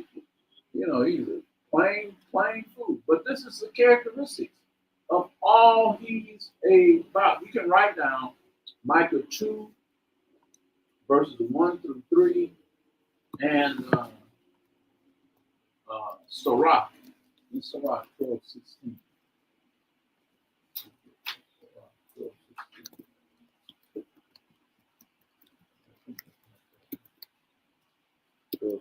Yeah. This is what he's about to, because he is our enemy. Go ahead. Sirach 12, verse 16. An enemy speaketh sweetly with his lips, but in his heart he imagineth how to throw thee into a pit. He will weep with his eyes, but if he find opportunity, he will not be satisfied with blood. See, watch out for him, because he might, you know, come forth with. That's why Native Americans say white man speaks with forked tongue. You know, he'll smile in your face and pat you on the back, and then with his other hand, he'll stab you in the back. So it really isn't like, oh, we're making this up and you guys are putting out racist comments and everything. I mean, dang, he's carrying it out. He's acting it out every day. Now, let me give you this real quick. Okay. Because it's current. Mm-hmm. Sam Bankman-Fried, the guy, the 30-year-old dude that did the whole crypto swindling with FTX. Oh, okay, yeah. This is a headline from the Jerusalem Post, not from MOTC, Okay. not from me. The Jerusalem Post. Okay. Sam Bankman-Fried, the rise and fall of the Jewish king of crypto. Bankman-Fried hails from an upper middle class family of Jewish academics and grew up steeped in higher education. Wow. So if we say that, Kanye says, or Ye said, they're running various entertainment industries, so forth and so on, controlling banks' money. Now we just see one of the biggest billion-dollar scams. The Jerusalem Post calls out his nationality. Yeah. And Bernie Madoff. Oh, get out of my head. That was right. That's the spirit. Yeah, that's the spirit. Madoff, another one. Dang. I mean, you follow the money, guaranteed you're gonna bump into one of them small hat GMOs eventually. They at the heart of it somewhere. I mean, come on. Would you trust a person whose last name is Madoff dealing with money? Right. I mean, that's a big red flag right there. Bernie Madoff. They just Bernie Madoff. He did all right for a little while, but got caught in the end. Boy. He made off with money. Hundreds of millions of dollars. I mean, hundreds of money from other people. Man. This dude, yeah, he didn't say, but he billions. Words. Billions. Bernie made off, my brother. But these are those characteristics. So you can write those down. I said Micah 2, 1 and 3 to give you some more insights. And this one we just went through, Sirach 12 and 16. Now, the Most High God hates all of this that's coming from Esau and Amalek. We're going to pull it out. Go ahead. I'm sorry. Go ahead. They in his verse, you said 36 and 2 Psalms, it said, for he flattereth himself in his own eyes until his iniquity be found to be hateful.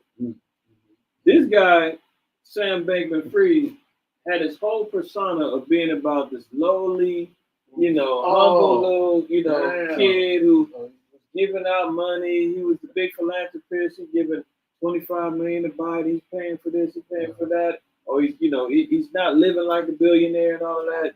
Driving a little cheap little hoopty. Yeah.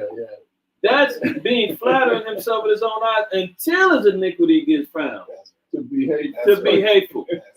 That's pure hate. That you went out there, man. You stole billions of dollars from people. Wow. Lied all over the place, man. A pure devil. Straight up. And that's how they operate. They act like, they these little people walking around with the hats and the curly shoes. Meanwhile, man, they vicious and wicked as hell. Hey, as Malcolm and all of them said, don't fall for the okie doke. Don't get good with it. I mean, it's plain. I mean, we're loving people, true enough, but let love have some understanding, okay? And love, anyway, is keeping of the laws of the Most High. So if you come in line with the laws of the Most High, you know what? Everything's going to align themselves up, okay? So you don't have to go all outside the pocket or anything. No, we understand what love is, and we're going to live peaceably, as the Most High said, with all people. So the God of Israel, he hates all of this. He doesn't like all of that. So let's prove some of these scriptures about the seed of Esau. Malachi 1. Book of Malachi, chapter 1. Like I said, we're going to do our part into it. We're going to throw our seeds out there too at MOTC, because it's going all over with the other camps. I seen them on the streets last night. I see them on the streets today. So everybody's going into this aspect that is prevalent right now. Malachi 1:4. Malachi 1 verse 4. I guess we can start. Okay. The burden of the word of the words of the Lord to Israel by Malachi. I have loved you, saith the Lord. So the Lord loves us. He loves us. He's making it plain on the table. Go ahead. Yet ye say, wherein hast thou loved us? Mm-hmm. Was not Esau Jacob's brother? Saith the Lord, yet I loved Jacob. And I hated Esau. He did what? Hated Esau. See, God hates the white man. Yeah, I said it because God said it. God hates the white man. We'll read it again. Verse 3. And I hated Esau, and laid his mountains and his heritage waste for the dragons of the wilderness. Go ahead. Whereas Edom saith, we are impoverished, but we will return and build the desolate places. See, that he's coming back in his arrogancy. He's coming back in his proud and his haughtiness. Go ahead. Thus saith the Lord of hosts, they shall build, but I will throw down. But the Most High going to throw all of that down anyway. And they shall call them the border of wickedness. See, he's wicked from one end all the way to the other.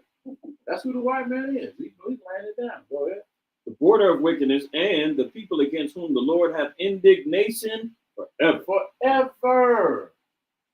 Indignation, meaning a righteous anger. The Most High not letting up off of him. Okay?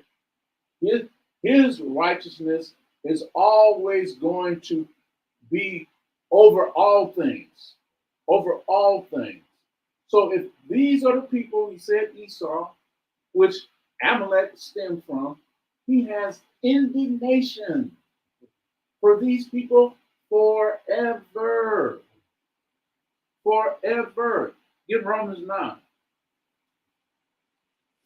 Let's read Romans 9, 10 through 13. So he said, Jacob have I loved, Esau, so-called white man, Amalek, and all of his kindreds have I hated. So let's get it in Romans 9. Let's start with I want to start with 10 down to 13. Romans 9 and 10. And not only this, but when Rebekah also had conceived by one, even by our father Isaac. Now we're going back over what we read in Genesis 25. So this is a re-account of that same scenario. Go ahead. For the children being not yet born, neither having done any good or evil, that the purpose of the Most High, according to election, might stand, not of works, but of him that calleth. Mm-hmm. Verse 12, it was said unto her, the elder shall serve the younger. As it is written, Jacob have I loved, but Esau have I hated. But Esau have I hated. And then it goes to show you, as he said in that verse 11, for the children being not yet born. See, it wasn't nothing that Jacob did or anything that Esau did. But this was all about the will of the Heavenly Father. Remember now, he's already scored this play. He's already written it out. As we said earlier, he placed a certain characteristics inside of Esau, a certain characteristic inside of the Israelites, and then we're playing it out right now. Guess what? We're in the middle of the play as we speak right now. And so is the white man and everybody else walking on the face of the earth. So he says, and the children being not yet born, neither having done any good or evil, that the purpose of God, according to election, might stand, not of works, but of him that calleth. Most High is calling all of these shots. He's calling all of these shots. Then he goes on to say, Jacob have I loved, but Esau I have hated. No, we have to accept the words of the Most High God and stop believing all these falsehoods out there and what people have infiltrated our people's mind with, which are nothing but lies. See, we have to purge out all those lies right now and replace it with the truth and the words of the Most High God. You can also write down Ezekiel 35. Let's go over there real quick. That's cold too, because like you said, the Most High said that it was to we said that before they was born that they had done any good or evil, that the purpose of the Most High according to his election might stand. So it was about who the Most High was going to choose and elect, and also his purpose, like you read in Proverbs 16:4, he made all things, yea, even the wicked, for the day of evil. Yeah. So it was because of what Esau was going to do and what he was going to become. The Most already knew. He said, that seed right there, yeah, that's going to be pure evil coming out of that. Right. And the Most High hates evil. So, because people always would say, well, what Esau didn't even do nothing. Why did the Most High hate him? Because it's his purpose and because he knew what Esau was going to be made for. Right. Again, it's all according to his will with the Most High. He's God over all creations and all over things and everything that transpires upon the face of the earth. This is the Most High's call. He's doing all of this. Ezekiel 35. And the Most High got him laid out so beautifully in these prophecies, man. There's no mistaking. Ezekiel 35, 1 through, I think it's 5. Ezekiel 35:1. Moreover, the word of the Lord came unto me, saying, Son of man, set thy face against Mount Seir and prophesy against it. Now remember, Mount Seir, once again, was the habitation that the Most High gave to Esau and Amalek. Go ahead. And say unto it, Thus saith the Lord God, Behold, O Mount Seir, I am against thee, and I will stretch out my hand against thee, and I will make thee most desolate. I will lay thy cities waste, and thou shalt be desolate, and thou shalt know that I am the Lord. Because thou hast had a perpetual hatred, and hast shed the blood of the children of Israel by the force of the sword, and in the time of their calamity, and the time that their iniquity had an end. Now, you know what? Stop right there. Because in that verse 5, it says, because thou hast had a perpetual, meaning never letting up, a perpetual hatred, and has shed the blood of the children of Israel. Man, going all the way back, really, we can go all the way back, but it seemed like it just has increased within the last 10, 15 years, going all the way back to, what's his name, Martin? Okay. No, not the kid that got killed. Trayvon. Yeah, Trayvon. Trayvon Martin going all the way up to Mir Rice, and man, it's just been getting heavier and heavier. And as he says, because thou hast had a perpetual hatred and hast shed the blood of the children of Israel by the force of the sword. What's the modern day sword? The gun, okay? By the force of the sword in the time of their calamity. The black folks and Hispanics and Native Americans, they're living in calamity right now. In the time, this is beautiful right here, in the time that their iniquity had an end, letting us know our iniquity is about ready to end. So all of these things that are coming up on us as a people, as a nation, he's letting us know we are at the, in so many other scriptures, as we open up with in the book of Habakkuk, at the end it will speak. So many things are throwing up signs and signals and giving us the outlook and the insight of what's getting ready to take place. So he also says in verse 6, this is what he has for him, Ezekiel 35 and verse 6. Verse 6, therefore as I live, saith the Most High Yahweh, I will prepare thee unto blood, and blood shall pursue thee.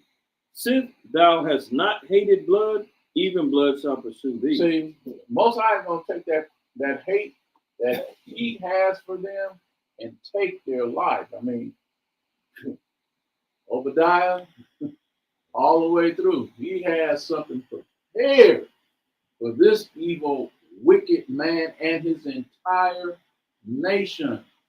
You can also write down Amos 9 and 8 and Zechariah. Let's go to Zechariah 1:15. Zechariah 1:15. Because now, when Israel fell off the throne, we're going to cover that real briefly. Time is almost running out, but we got a few more minutes. When Israel fell off the throne, we got replaced by another people, a no people. And yes, we were supposed to be held in bondage. All of those prophecies were fulfilled and talked about in Deuteronomy chapter 28. But so-called white man took it too far. He made matters worse than what they were intended from the Most High to be. Yeah, we were supposed to be in bondage. We were supposed to be held captive. But we weren't supposed to be hung, lynched, raped, set on fire, castrated. No, we weren't supposed to. He was not. He's the wicked. He's the one that does all these diabolical things. Zechariah 1:15. Zechariah 1 verse 15, and I am very sore displeased with the heathen. See, that's the Most High. He said, I'm very sore displeased with the heathen. Talking about Esau, go ahead. That are at ease. They're at ease. They kick back. You know, I'm entitled. Go ahead. For I was but a little displeased, and they helped forward the affliction. They made matters worse upon the children of the Most High God. They helped forward it. That's why he said, you know what? Since thou hatest blood, then blood is going to pursue you. It's going to pursue you, like Alidai brought out last week in that Numbers 35:33. That's the only way the land can be cleansed is by the blood that was shed by the one that did the shedding of the blood, paraphrasing. So they got to pay. You're not getting away. Ain't no way you're getting away. So all things have to come to fruition according to the prophecies, okay? So there's no escaping any of this. Did the children of Israel escape slavery? No, we had to serve bondage. We had to be held captive. So the so-called white man, he's not going to escape against this. Now, this is what you call true justice. Because right now, there's a scripture that says he's at ease. No, your judgment day is coming, okay? So those are some of the qualities as far as, write down, let's go there. Nahum 3, book of Nahum chapter 3. That's a good point with Ezekiel 35 and Zechariah 1, because remember in Genesis, Esau made the pledge. And he said, the days my father are done, and I'll slay my brother Jacob. Yeah. And the Most High said he's going to live by the sword. So that Ezekiel 35 says, because his perpetual hatred and shed the blood of the children of Israel by the force of the sword. So it can't be just Oh, it was just between Esau and Jacob, the literal forefathers. It said that he slain the children of Israel, meaning the descendants of Jacob, by the sword, which he's done to this day, like you said. All the examples that we had for the killing of our people. Yeah. Please. He made good on that word. See, and this lets you know how fair and just our Heavenly Father is. See, right now, hold down, children of Israel, because our justice is coming. They talk in the street, no justice, no peace, no peace, no justice, and what have you. But the Most High tells us this in Nahum 1 and verse 3, not 1 through 7, verse 3. And I'm sorry, just one more point to make, because they'll say that, well, your cursing, the lynching, the slave ships, that was your fault. You broke the law. So don't blame us. But the scripture said that when the iniquity was accomplished, they still kept killing. And that's forward in the affliction. And Most High said, I'm sorely pleased with you. Like I gave you authority over my people, but now I told them it's time for them to repent and wake up. And, they learn it. And you just come back and continually slaughtered and killed and lied and made them stay lost. Yeah. At the time that their calamity had an end. That's right. They just went beyond that. We're not done yet. There's one more. Yeah. That's why the Most High covered himself. He said, "This is the people that I will have indignation forever." Most High already knew. Remember, he wrote the script, so he already know what's going down. We just getting on board right now, and the story sounds more and more in our favor. It was in our favor from the beginning, but we have to go through it. What I say? Oh, Nahum 1 and verse 3. He's not getting away. Nahum 1 verse 3. Right. The Lord is slow to anger and great in power, and will not at all acquit the wicked. See, the wicked is not going to be acquitted. It's not that you're going to get off, in other words. No, he said, the wicked, which the earth has been given into the hand of the wicked, will not at all be acquitted. Judgment day, my good brothers and sisters, is on his way. Go ahead. The Lord is slow to anger and great in power, and will not at all acquit the wicked. The Lord hath his way in the whirlwind, and in the storm, and the clouds are the dust of his feet. See, that's giving us a hint on how his son is coming back through the chariots. All judgment is going to be beautiful. Judgment is going to be beautiful. So now, understand this. Esau came out red, and the children of the Most High God had melanin. So you can write down these color scriptures for those who don't know about them in the book of Song of Solomon, 1 and 5, Lamentations 4 and 1, because we have to make this distinction too. We have identifying qualities, and they have identifying qualities. Okay, like we said, he's red and hairy. Well, Jacob came out, he was playing, and his hand just took hold of Esau's heel.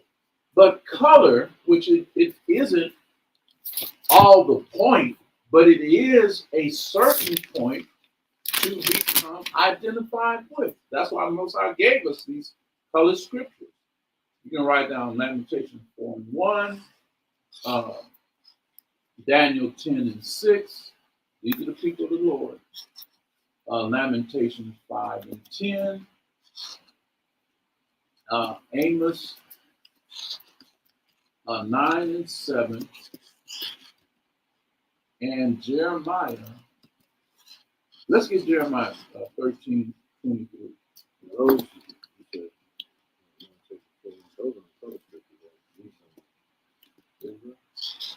Yeah. Matter of fact, I said Song of Solomon, right? Right, 1 and 5. That's the one I want. Revelation 1, 13 through 15. That's one thing too, man. These people you ask them what tribe they from, the only two they're gonna come out their mouth is Judah or Levi. Yeah, well, what about Benjamin? Where's no, they don't claim Benjamin. The 10 tribes is gone in there. Right. Hit him with the color of Judah, hit him with the color of Levi, and said, where do you see that? Now this is Revelation. 1:13-15. Now, for those who haven't heard or don't know, here, we can bring this out right now. Revelation 1, the color of Christ. That's what it is. The color of Christ, whom the world calls Jesus Christ. His true name is Yahushua, meaning he who saves.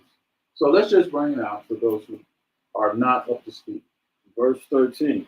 In the midst of the 7 candlesticks, one like unto the Son of Man, clothed with a garment down to the foot, and girt about the paps with a golden girdle. His head and his hairs were white like wool, as white as snow, and his eyes were as a flame of fire, and his feet like unto fine brass. And now brass, I'm sorry, is a derivative of brown. Okay? Brown. You know, we range from the dark brown to a light brown. So his feet was like unto brass. Go ahead. As if they burned in the furnace. So anything you put in the furnace, guess what color it's going to turn? A darker brown. So he had woolly hair, and his feet was like unto brass, as if it burned in the furnace. So he's a dark-skinned man with woolly hair. Go ahead.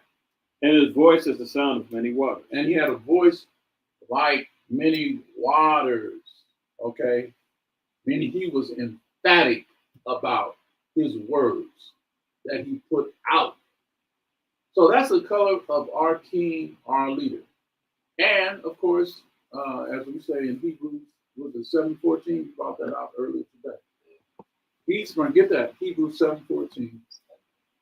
So how is it they don't even believe in Christ? No, because their Messiah is Moses. They're Moses. But Moses is a blasphemed man too. Moses is their man. But Hebrews 7:14. Verse 14. For it is evident that our Lord sprang out of Judah, of which tribe Moses spake nothing concerning priesthood. Right. So here we are. We're talking about the chosen elect. The elect people of the Most High have melanin in their skin.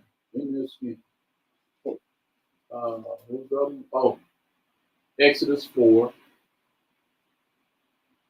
These Jewish people don't want to believe that Moses is a melanated man. Exodus 4, verse 6. 6 and 7.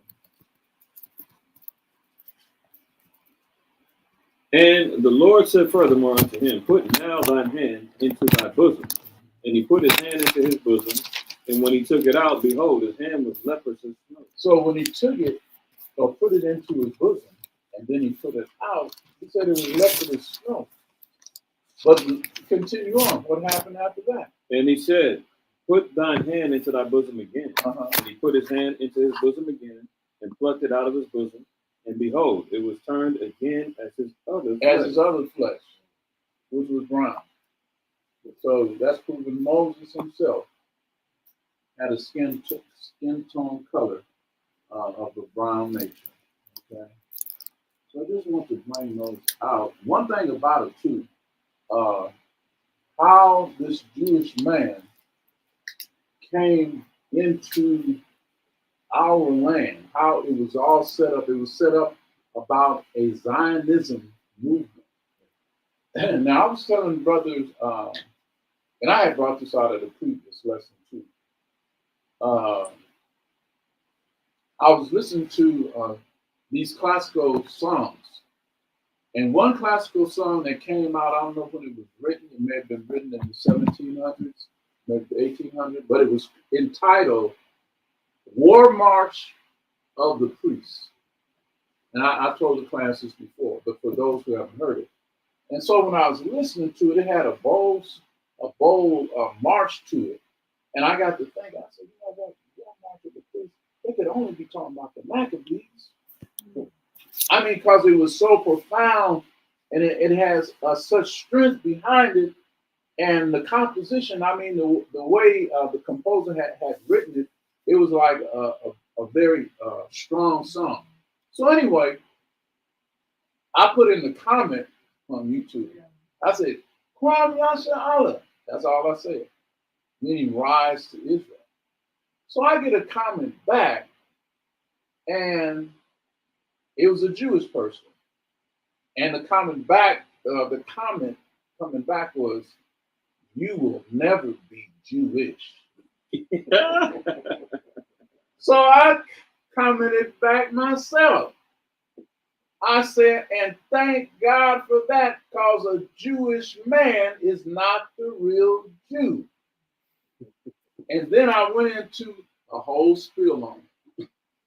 That's coming out of really Esau, Edom. And I'm just going to read portions of it. So when I came back with my replies, after I said, and thank God I'm not Jewish, because a Jewish man is one who wishes that they were Jew. And so I went into the history on it. And out of the Khazar, who is Esau, who is Edom, it is written, historically, the Jews are known as Khazars of pagan origin. They settled in Eastern Europe, which IQ brought out earlier, as the Ashkenaz stock of today and Sephardic stock near the Mediterranean and adjacent regions. At the turn of the century, 19th century, understand this, Nathan Birnbaum, a Jewish perpetrator from April 1st to 1890, coined Zionism as a political orientation toward Palestine as he spoke of a Zionist party.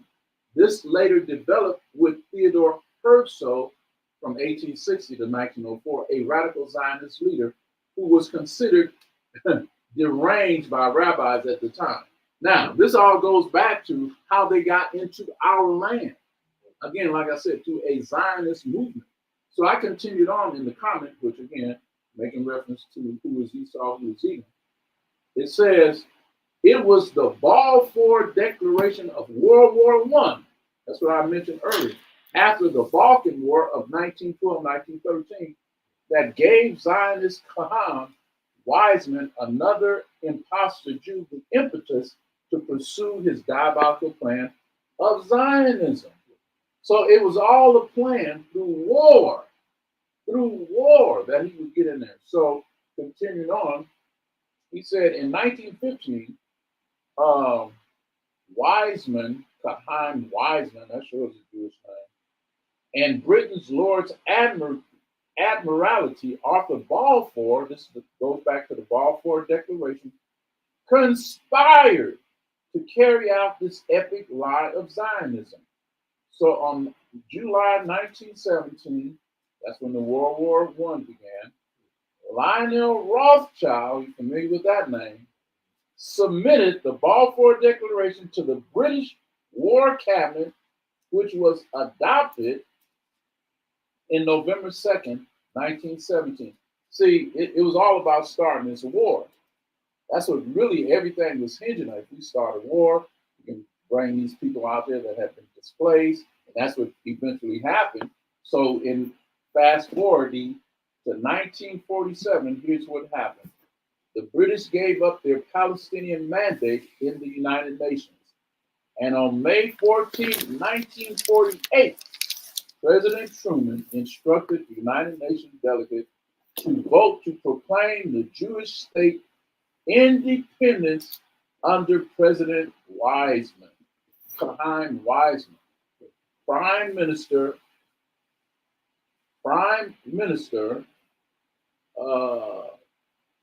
let me get it. Prime Minister David, some more Jewish people, they set all this up, thus giving the Zionist movement sovereignty to partition Palestine. In his book, The 13th Tribe, which I can read out of, Kessler, a so-called Jew, denounces the Jewish people as total imposters. The real Jews are so-called blacks. So I added this on my comment. So-called blacks, Hispanics, Native Americans of Negroid and Indian descent. Thus said the God of the Torah. So I never did hear a response back from the guy after I told him he said. What can he say? Exactly. What can he say? I mean, really, when you read the accounts and history of the Maccabees, they went to war. They were the priests. Ain't nobody went to war like that in another country. Because we got 2 volumes of the Maccabees. But nonetheless, that's when they came into our land. Now get what is it? Ezekiel 7. Ezekiel tell you how they came into our land. The Lord gave it to us because of our disobedience. Ezekiel 7 starts with verse 1. Look at Ezekiel chapter 7 and the first verse. Moreover, the word of the Lord came unto me, saying, Also, thou son of man, thus saith the Lord God unto the land of Israel, the end is come upon the 4 corners of the land. See, that's when he said, y'all gonna have to get out of here, talking about his people, because you made the holy land unholy. Go ahead. Now is the end come upon thee, and I will send mine anger upon thee, and will judge thee according to thy ways, and will recompense upon thee all thine abominations. And mine eye shall not spare thee, neither will I have pity, but I will recompense thy ways upon thee, and thine abominations shall be in the midst of thee, and ye shall know that I am the Lord. Thus saith the Lord Yahweh, and evil, and only evil, behold, is come. An end is come, the end is come, watch it for thee, behold, it is come. The morning is come unto thee, O thou that dwellest in the land. The time is come, the day of trouble is near, and not the sounding again of the mountain. See, and that's us. See, the Most High displaced us, put us out of the land, and now he's going to place a heathen nation in there. Go ahead, read down to verse 10. Now will I shortly pour out my fury upon thee, and accomplish mine anger upon thee, and I will judge thee according to thy ways, and will recompense thee for all thine abominations. And mine eyes shall not spare, neither will I have pity. I will recompense thee according to thy ways and thine abominations that are in the midst of thee, and ye shall know that I am the Lord that smiteth. Behold, it is come. The morning is gone forth, the rod hath blossomed, pride hath budded. Come. Now drop down and read verse 20 down. Verse 20. As for the beauty of his ornament, he set it in majesty. But they made the images of their abominations and of their detestable things therein. Therefore have I set it far from them. So you see how he created, talking about our land right here. He said, as for the beauty of his ornament, Jerusalem, he set it in majesty, but they made, talking about us, the images of their abominations and of their detestable things therein.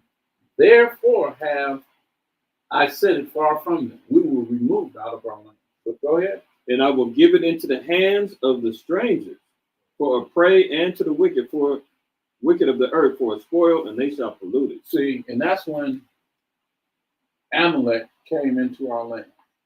Thus saith the Lord. Probably got to be fulfilled according to the Lord. But I want you to read down to verse 21. Verse 21. Verse, Read it. Let me read it again. I'm sorry, read it down to verse 24. Okay. My face will I turn also from them, and they shall pollute my secret place. For the robber shall enter into it and defile it. That's it right there. The robbers shall enter into it and defile it. Israelis. Go ahead. Make a chain, for the land is full of bloody crimes, and the city is full of violence. Mm-hmm. Wherefore I will bring the worst of the heathen. That's what I want. Amalek is the worst of the heathen. He said, wherefore I will bring the worst of the heathen. Go ahead. And they shall possess their houses. I will also make the pomp of the strong to cease, and their holy places shall be defiled. See, he made us cease. He took the spirit away from us. Because when you go into, like you said, they were going to destroy our land. And in that Isaiah chapter 1 and verse 7, your land is polluted, he says. You can write that down. Isaiah 1 and verse 7. Matter of fact, read that. Isaiah 1 and 7. Yeah. Your country is desolate. That's it. Your cities are burned with fire. Your land, strangers devour it in your presence. So that's when they moved in there in 1948. They've been in there ever since. The worst of the heathen, the Most High God said, has polluted the land. So yeah, that's who the Jewish people are, the worst of the heathen. Ezekiel 36 and 5. You can write that down. Ezekiel 36. So you have the house of Idumea, running our land right now. So that Ezekiel chapter 7 sums it all up along with the precept that the brother just gave. And last portion of this lesson, I'm sorry. So in 19, I mean, we weren't around, but I know some people were around in 1948. Some of us weren't around. Okay, were you around in 1948? No. No, because I was wondering who, like, how did that name come about in the world in 1948? And Oh, 40, yeah. yeah, 1948. Come. Yeah. How did the Jewish people come to America? Like, how did it evolve like that? Like, right now, there's no new nationality we know of. But, well, everybody's learning about Israelites. They think it's new, but it's not new. Is that the same way they came and made themselves known? And did you hear any news reports on Jerusalem before they got there? Or were you too little to Ooh, way. Yeah, you was too This little. one. Baby. We need to talk to So somebody. you saying you're asking how did they Jerusalem, evolve? any news reports? You know what I'm saying? You're asking about 1948 and then being placed in that land. It had to become a world news. It was, he just said it, because of World War One, they were displaced. After the Holocaust, they're being in Eastern Europe and Germany and Poland and Russia, they were all scattered there. This declaration was made through the elites in England and the Rothschilds and said, we're going to make a declaration to place these people in this land. We're going to give them a portion of the land for them to live and dwell in since they have been displaced from Eastern Europe. So now they've been given this land in Palestine. That's why the Palestinians over there are upset and fighting over the land, saying, we was here, you're pushing us out and placing these people here who don't belong. Yeah. I guess, yeah, I was just curious because, you know, we always talking about news that we heard. Oh, you heard Vietnam, they're going to end that war. Grandparents talked about that when I was little, and you heard it, you know. So I'm like, okay, I wonder if anyone heard conversations, like informal conversations in quote unquote black households, like, you know that they didn't got our land, you know, and Yeah. or were we too far gone? We didn't know who we was so much. Yeah. At that time, our people were trying to struggle up out of that South. And they were just coming out of a war, too. You know, the brothers had that was World War II, after World War II. So they were just trying to grab their families, get up out of the South, and go to greater opportunities. So they weren't, I don't think, was that focused on who's in the land or what. They didn't care. Let's We got our own problem. We got our own problem right now. I mean, whatever, you know, the South is kicking off behind. You got to get to the north, get to the west. And after World War II, which, you know, opportunities were opened up to us at that time. And we got out of the South. Yeah. They have documentaries about the reparations. Oh, yeah. But didn't they have a war? They had a war when they tried to put them people in there. Well, that was the Balkan War during that time. Yeah. Yeah. Because the Palestinians like, no, we ain't having this. They went to war for about 7 days. Well, that was the 6-day war in 1966, I believe it was. And the Israelis won that war, and they, you know, stood their ground in Palestine. But that's why the Palestinians are still fighting today. You know, it's all kind of conflicts going on. But for sure, you know, history will always record it that something was going on. But as far as in our households, I don't think it was. I think there was only one brother that I know that said it got passed down from some blanket got passed down. You remember that brother from generation to generation because his great grandmother was slave and she kept telling us we are people. That's all. Yeah. I'm pretty sure there were people. So much. I know somebody. Yeah. Israel. I mean, this was teaching the truth since like the 1800s. So, but was it a massive movement? Like, no, because the seal hadn't been broken for it to be massively known. But, you know, the word of understanding has been passed around earlier. I think the brother, I think Josiah Ford, he was one of the brothers that was teaching earlier. It's a few books. Are you coming them all the way up to the keeping the commandment keeping. Yeah, you know, it was, Also, we was yeah, there was, but all of this had to really like begin to grow. And when that seal came off about 1969, 1970, boom. From that point to this point, oh yeah. what's that? That's about, 34, 50 years when the seal was taken off. Now everybody or is Kind looking at some people. So we're gonna wrap it up. You can write these down. No, I was really weak. I think I just made my mark. Made my mark. The Lord's judgment upon Amalek. Oh, check this out. Get Exodus 17. We're gonna close out with just a few scriptures. Exodus 17. Now this is when we came out of Egypt. And we met Amalek on the trail. And this is what the Lord announced against Amalek. Read verse 1 and then drop down to verse 8 and 16. Exodus chapter 17. Exodus 17:1.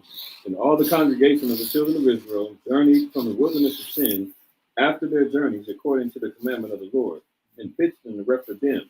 And there was no water for the people to drink. All right, drop down to verse. Now, let me give the announcement on what happened. Amalek came, and then start with verse 8. Verse 8. Then came Amalek and fought with Israel and Rephidim. And Moses and said unto Joshua, choose us out men and go out, fight with Amalek. Tomorrow I will stand on the top of the hill with the rod of the Most High in my hand. And Joshua did as Moses had said to him, and fought with Amalek. And Moses, Aaron, and Hur went up to the top of the hill. And it came to pass, when Moses held up his hand, that Israel prevailed. And when he let down his hand, Amalek prevailed. So Amalek, the so-called Jewish people, when Moses let down his hand, they gained power over the Israelites. But when his hands and arms was up, then Israel gained power over Amalek. Go ahead. But Moses' hands were heavy, and they took a stone and put it under him. So they put 2 stones on so he could hold his hands up, his arms up, so Israel can maintain that spirit of power in the battle of over Amalek. Go ahead. And he sat thereon, and Aaron and Hur stayed up his hands, the one on the one side and the other on the other side. And his hands were steady until the going down of the sun. And Joshua discomfited Amalek and his people with the edge of the sword. And the Lord said unto Moses, write this for a memorial in a book. So he said, remember this about them Jewish people. Go ahead. And rehearse it in the ears of Joshua. For I will utterly put out of the remembrance of Amalek from under heaven. That's from the Most High God. That's from the Most High God. He will utterly put out the remembrance of Amalek from under heaven. Read verse 16. For he said, because the Lord has sworn that the Lord will have war with Amalek from generation to generation. Generation to generation. He already said, Esau have I hated. Jacob I have loved, but Esau I have hated. Now, way back he's saying, I will utterly put out the remembrance of Amalek from under heaven. Write down also Numbers 24, 15 through 20, Deuteronomy 25, 17 through 19. That's when the Lord said, I'm going to blot out, like he just said in Exodus, the remembrance of Amalek. And also Isaiah 34, 5 and 6. And the last one, Obadiah 17 and 18. We'll read that. Yeah, Obadiah 17 and 18.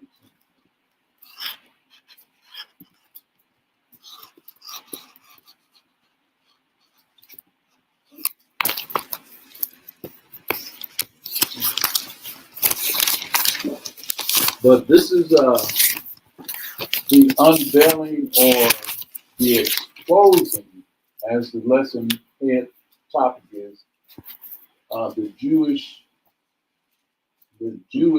masquerade exposed. exposed. But it goes all the way to the end because Obadiah tells us this, verse 17. Obadiah, verse 17. But upon Mount Zion shall be deliverance, and there shall be holiness, and the house of Jacob shall possess their possession. And the house of Jacob shall be a fire, and the house of Joseph a flame, and the house of Esau a stubble. And they shall kindle in them and devour them, and there shall not be any remaining of the house of Esau, for the Lord has spoken. So that's the judgment that the Heavenly Father has placed upon Amalek and Esau's seed. For the Lord has spoken. That's going to be it for them. So the exposing, first of all, of their masquerade, their colossal hoax has been revealed to us. And there's no turning back now whatsoever. So Israel, let's continue on reading the word of the Most High God and how these promises and prophecies of the promises are in these last days and times being fulfilled. All praises and all honor gives unto the Heavenly Father.